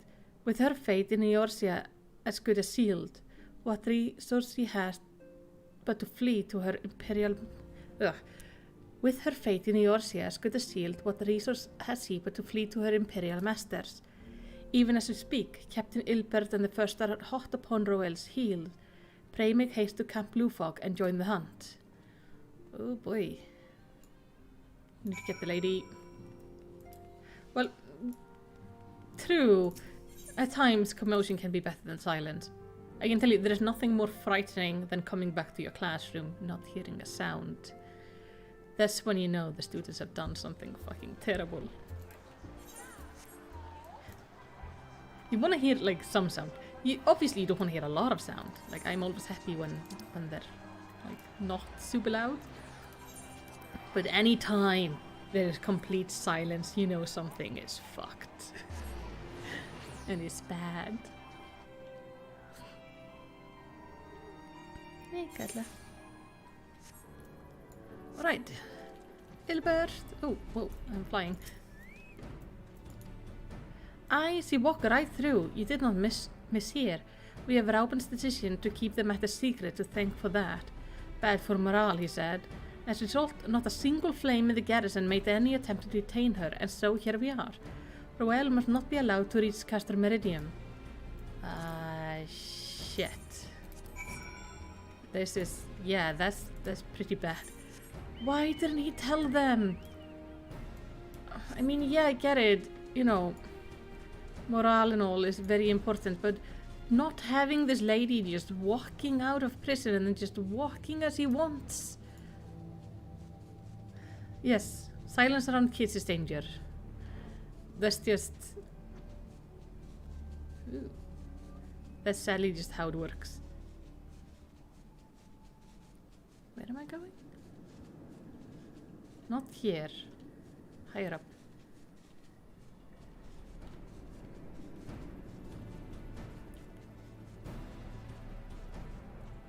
There he is. Ilbert! Okay, let's do this.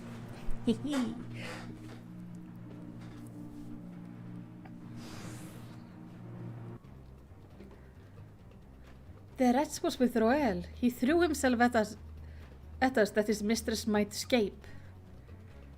She didn't blink when we cut him down, not even when he started screaming. No loyalty even to her own. Goddamn harpy. With me, Cyan, we almost have her.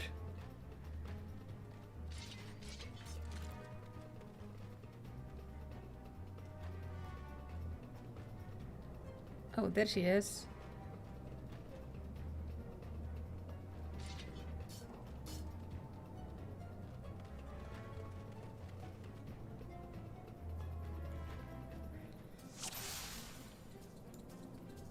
Oh.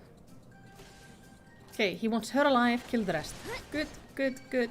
Noted. I will try to make sure not to murder her.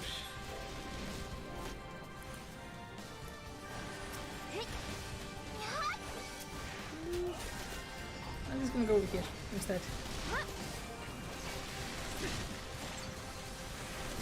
Good thing is, like, she has a lot of health, so I doubt we could accidentally kill her. Let's not stand in this.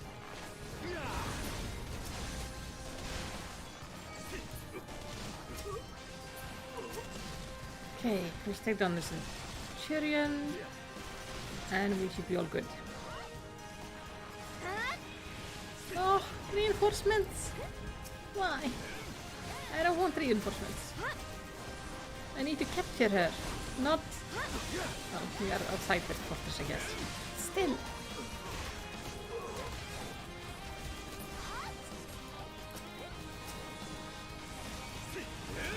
Am I fighting? I don't want to fight her. I want to fight the other things.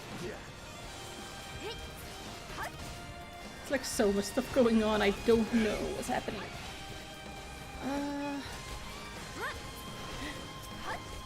More reinforcement. Apparently I'm not paying him enough. They have a healer. Kill them first. Oh, hello. Yeah, you're gonna die. I cannot have you just chilling about.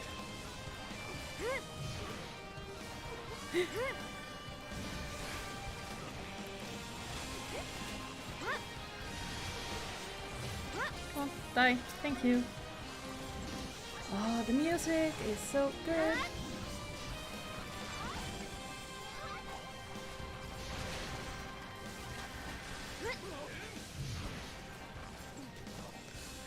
These are just well done electric guitar can do amazing things with music. Oh, let's try not to kill her. She's losing a lot of life. You got to be. You shitheads. I'm gonna fight over here now because I can't have you over what he is. Yeah, you can clearly trust anything named Empire. They are always the good guys, aren't they? Oh, she's gonna die. Guys, why are they fighting her? I am not fighting her. This doesn't feel fair. I'm not supposed to kill her. I'm not fighting her. They are just whittling her down to nothing. How about like one of you keep her busy and the rest of you actually do something?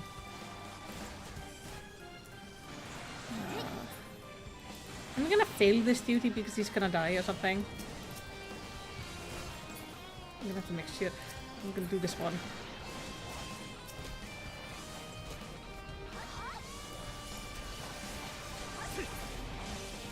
Yeah, the queue times can be kinda long. Don't worry about it. I think it's... No, like, what do you define as long? Usually they're like 10 to 50 minutes. Yeah, Nero is amazing. Bind her and do it tight. Yes, sir.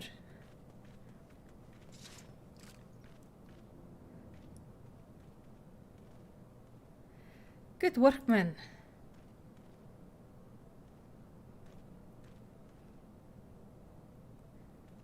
There's nothing cuter in this game than Alphino doing his little salute. It's so cute.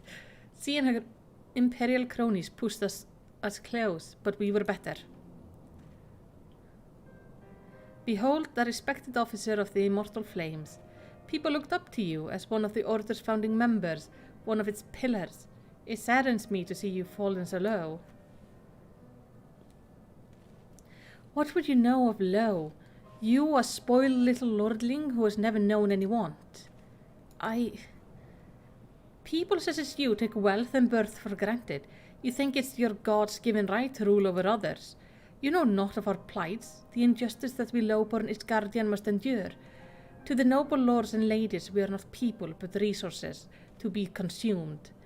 I did what I had to survive. Stealing, killing, even whoring myself. Is not fault of mine. If fools imagine me a paragon when I joined the Flames. To hear you tell it, one would think you're only person ever to have suffered.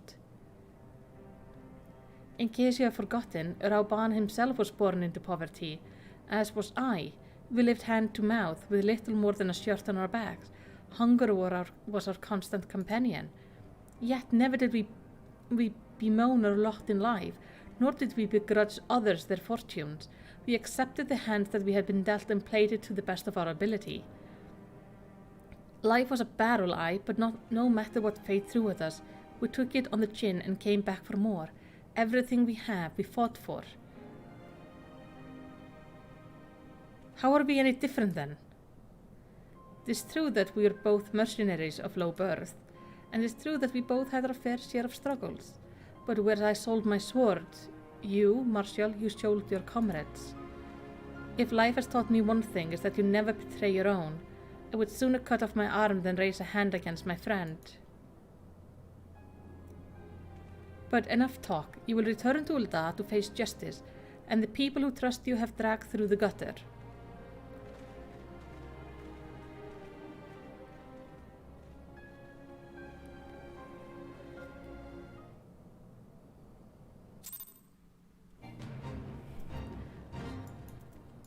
Hey, Alfie. Not so much as a hint of remorse.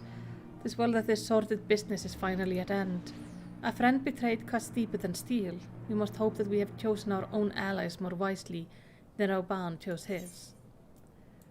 Oh yeah, I hope so too.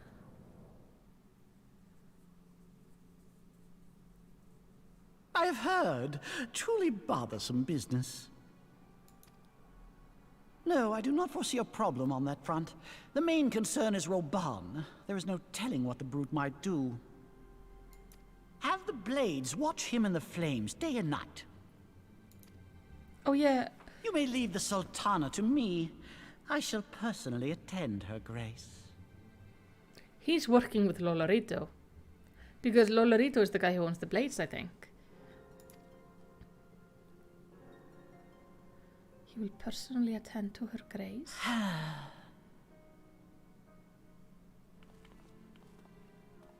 Sever one of the East Aldenard trade routes. That ought to keep Lolorito occupied for a while. Okay, he's not working with him.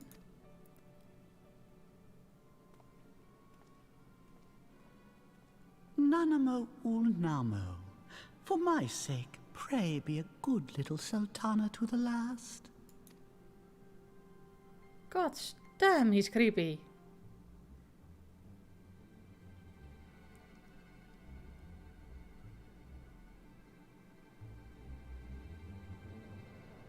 Wait, yeah, he needs to be like drop kicked over a fence or something. Captain Ilbert and I have few questions for the Flame Marshal regarding the circumstances of her miraculous escape. When we have completed our interrogation, we shall take our finding directly to General Rauban, and that shall be the end of it. Your work here is done, my friend. My thanks. Ah, but I have one last task for you. Return to the Rising Stones and appraise Minfilia of all that's happened. I am aware that Antecedent held Royal in high regard. For better or worse, you will want to know how this tale ends. Yeah.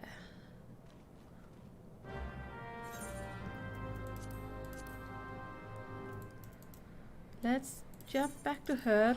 My streaming time is almost up. Am I coming up on something that I must see today for you guys? Just so I know, because then I might go a little bit longer. In case there's like, if we're just about the end of the story. Lalas are superior. We are adorable. It's just the corrupted ones that we have to dropkick over fences.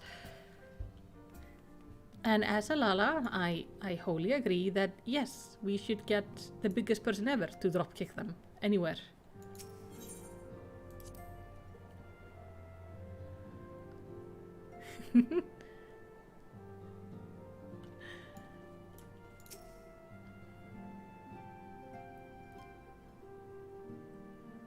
Welcome back, my friend. I have already received word from Alfino. To think that Flame Marshal Huayu was the Garlean agent. I know not what to say. Together with Reborn, Eileen lent us much-needed aid at the time of our Order's founding. She was particularly passionate about the need to tackle the primal threat. When we discussed the subject, her eyes fairly shone with determination. Whatever else she may have been, I choose to believe that it was her true self with whom I spoke then. But now is not the time to dwell on such matters.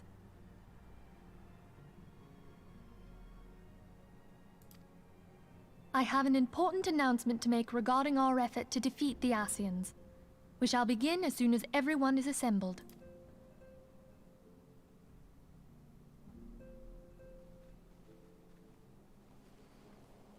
My thanks for coming, friends. Moonbreeder, the floor is yours. Excuse me, you're not far from the end of the story. 20 quests or so and a 45-minute cinematic. It's gonna be a long stream tomorrow. I have a feeling there's gonna be a long stream tomorrow.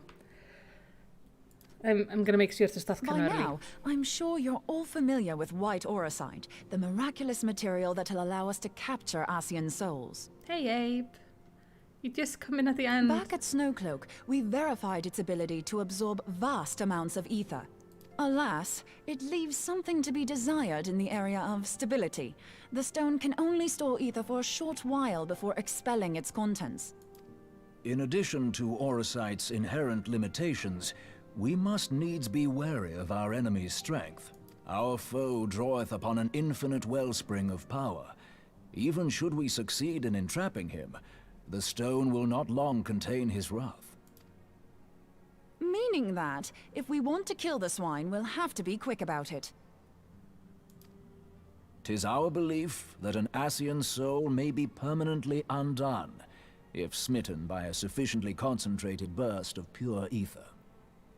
I see everyone is very excited about the cinematic. I am too. So far, I haven't encountered a single cinematic in this game I didn't like. They are all very good. So, you guys better tune in tomorrow if you want to see it.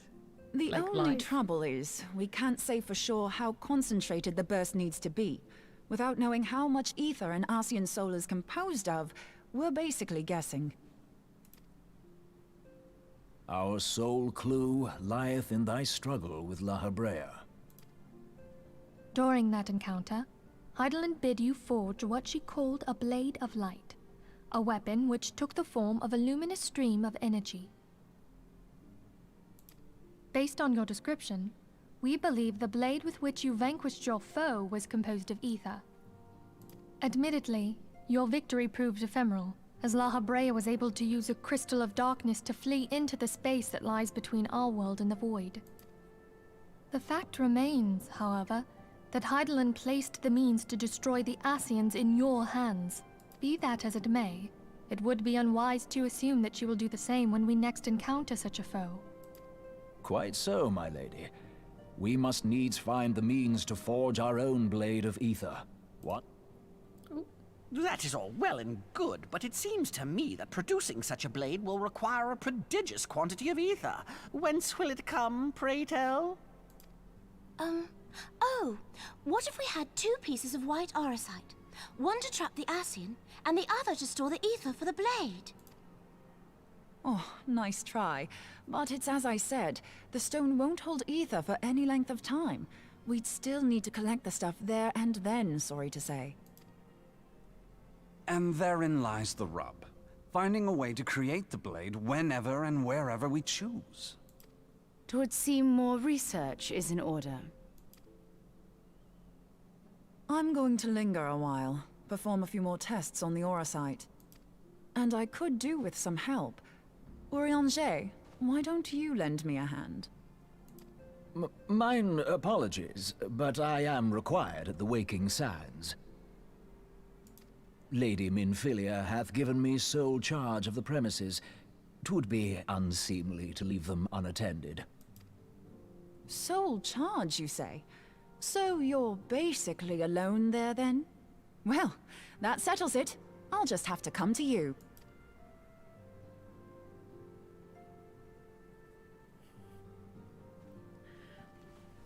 What time will it be tomorrow? I haven't quite decided. While you were afield, word arrived from the Charlian motherland.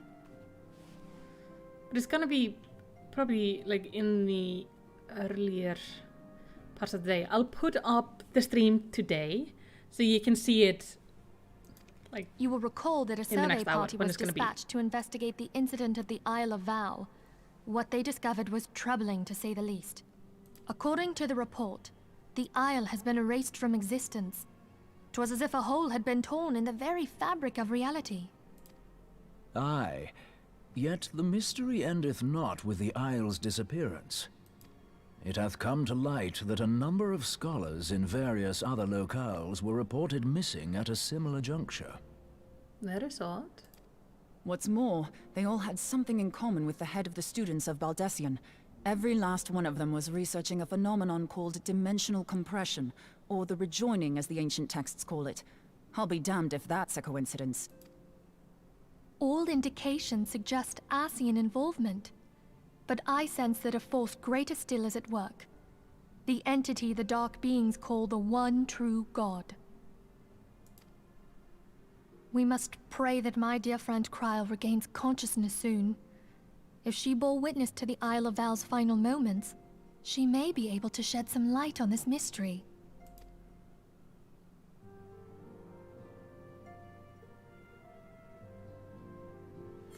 That is a lot.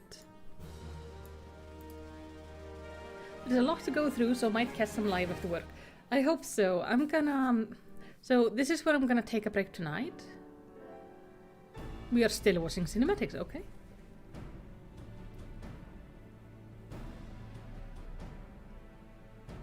Following the calamity, the forces of the 14th Imperial Legion entrenched themselves in strategic locations across Eorzea.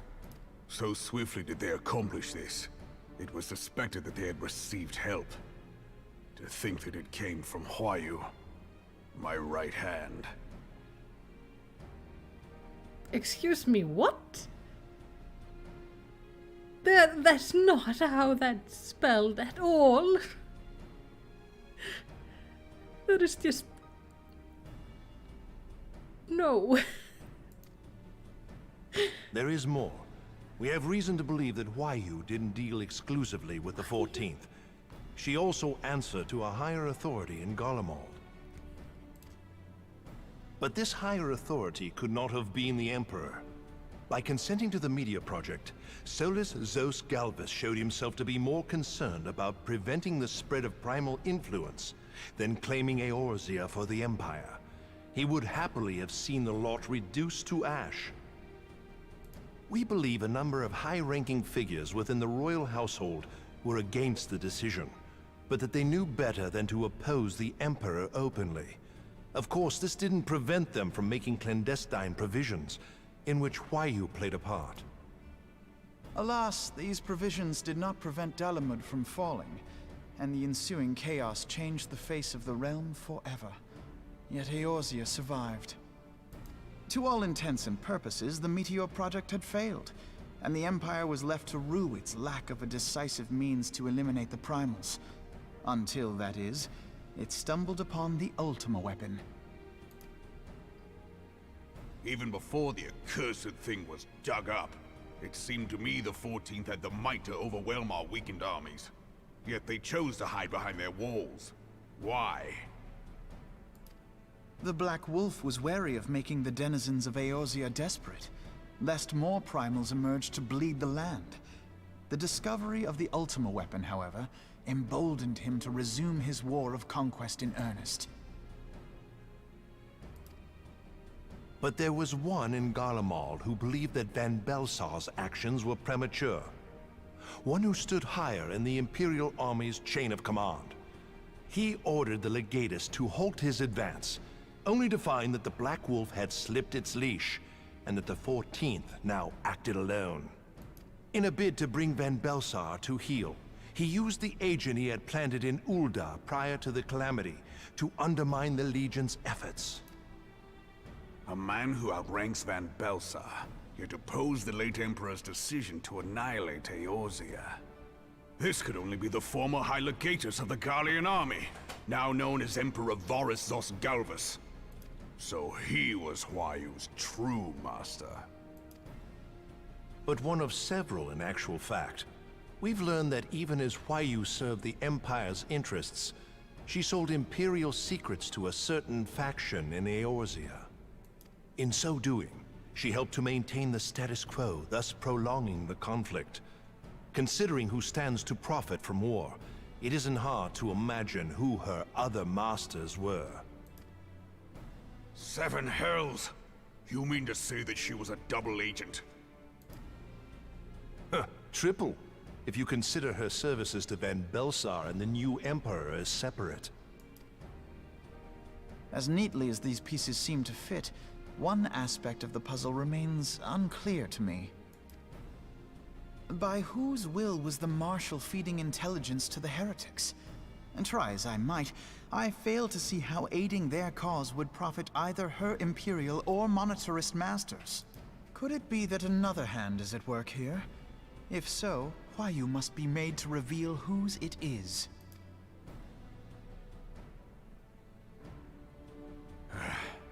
Not only have I lost a trusted friend, now I must interrogate her as a stranger. Not a pleasant task, I grant you, but a necessary one.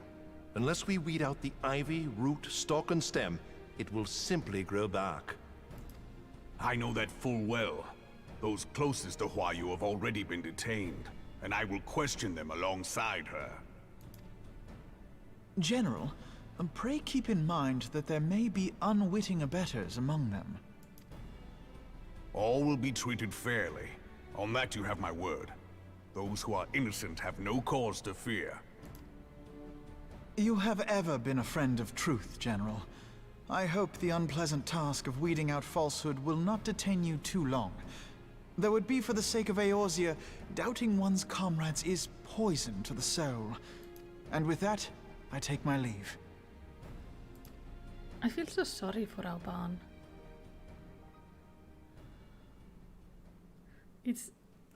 I don't know. All these years, I've been made to dance to their tune. How could you, Huayu? How could you side with them? Those cankers who take from this land and give naught in return, who use their power to disempower and grow fat while the people starve. I know you can hear me, monitorous scum! Your crimes will not go unpunished! One day I will purge this land of your sickness! Before the eyes of the 12, I swear it! I like him. Though, he also has the cringiest lines with the screams.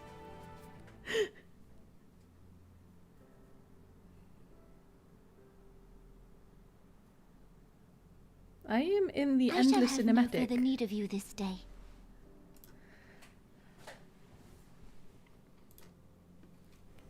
Your Grace. Am I in the... I'm not in the 45 cinematic now, am I?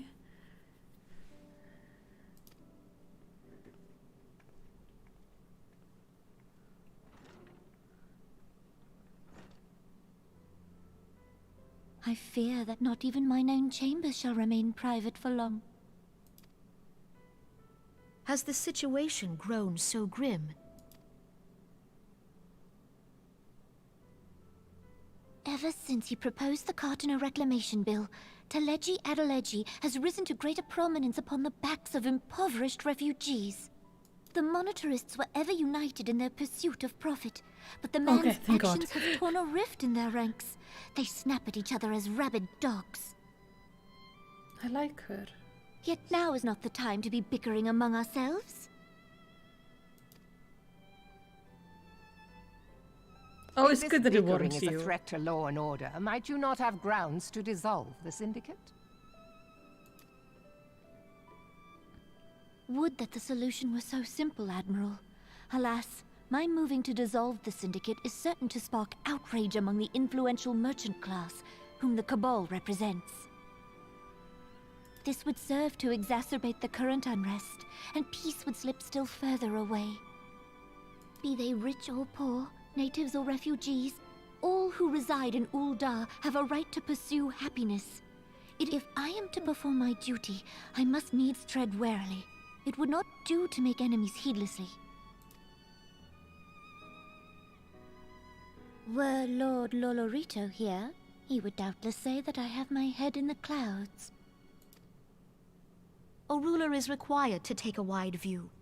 Try as we might to cater to all needs, some will inevitably be overlooked. As such, there shall ever be citizens who feel aggrieved. It cannot be helped. But as you have informed us, the monetarists take no view but their own. They hunger for power while the masses starve. In the absence of a common cause, it seems beyond any one individual to make Ul'dah whole. And the presence of a Garlean agent within the Immortal Flames only makes matters worse. Even accounting for Uldah's historic reliance upon mercenaries, such a grievous breach of security is unprecedented. I fear this business will provide the monetarists with a rod to beat Rauban.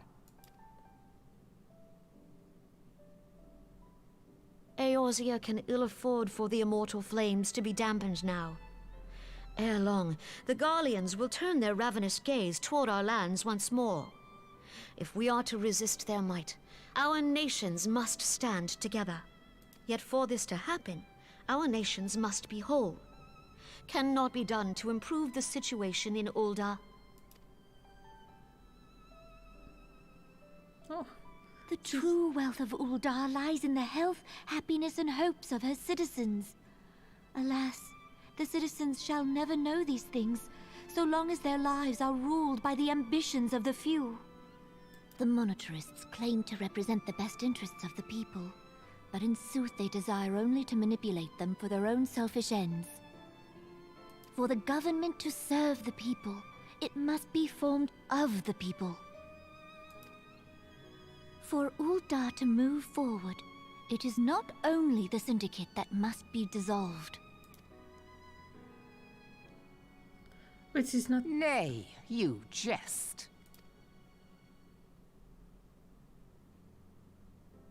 My friends, it was for no other reason than to make known to you mine intent that I requested your presence here. When I make my declaration to the people, chaos shall inevitably ensue. As the last monarch in the line of Ul, I make unto you this request. Help Reborn to preserve order and protect the people. Forsake them, and you forsake yourselves. For a strong Eorzea will ever have need of a strong Ul'dah.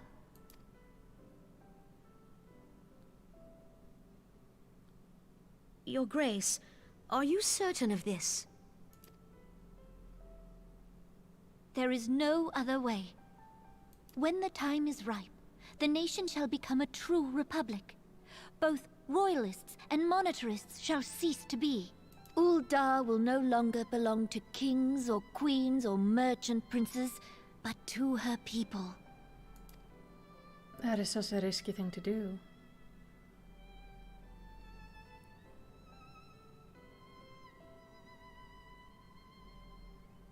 But admirable. Reborn, forgive me for casting aside all that you have toiled for in my name.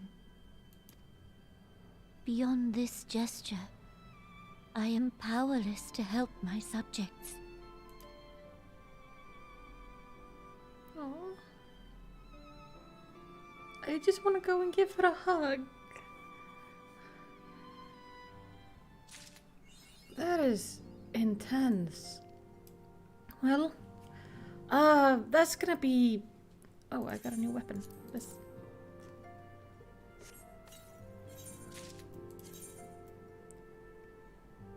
Oh.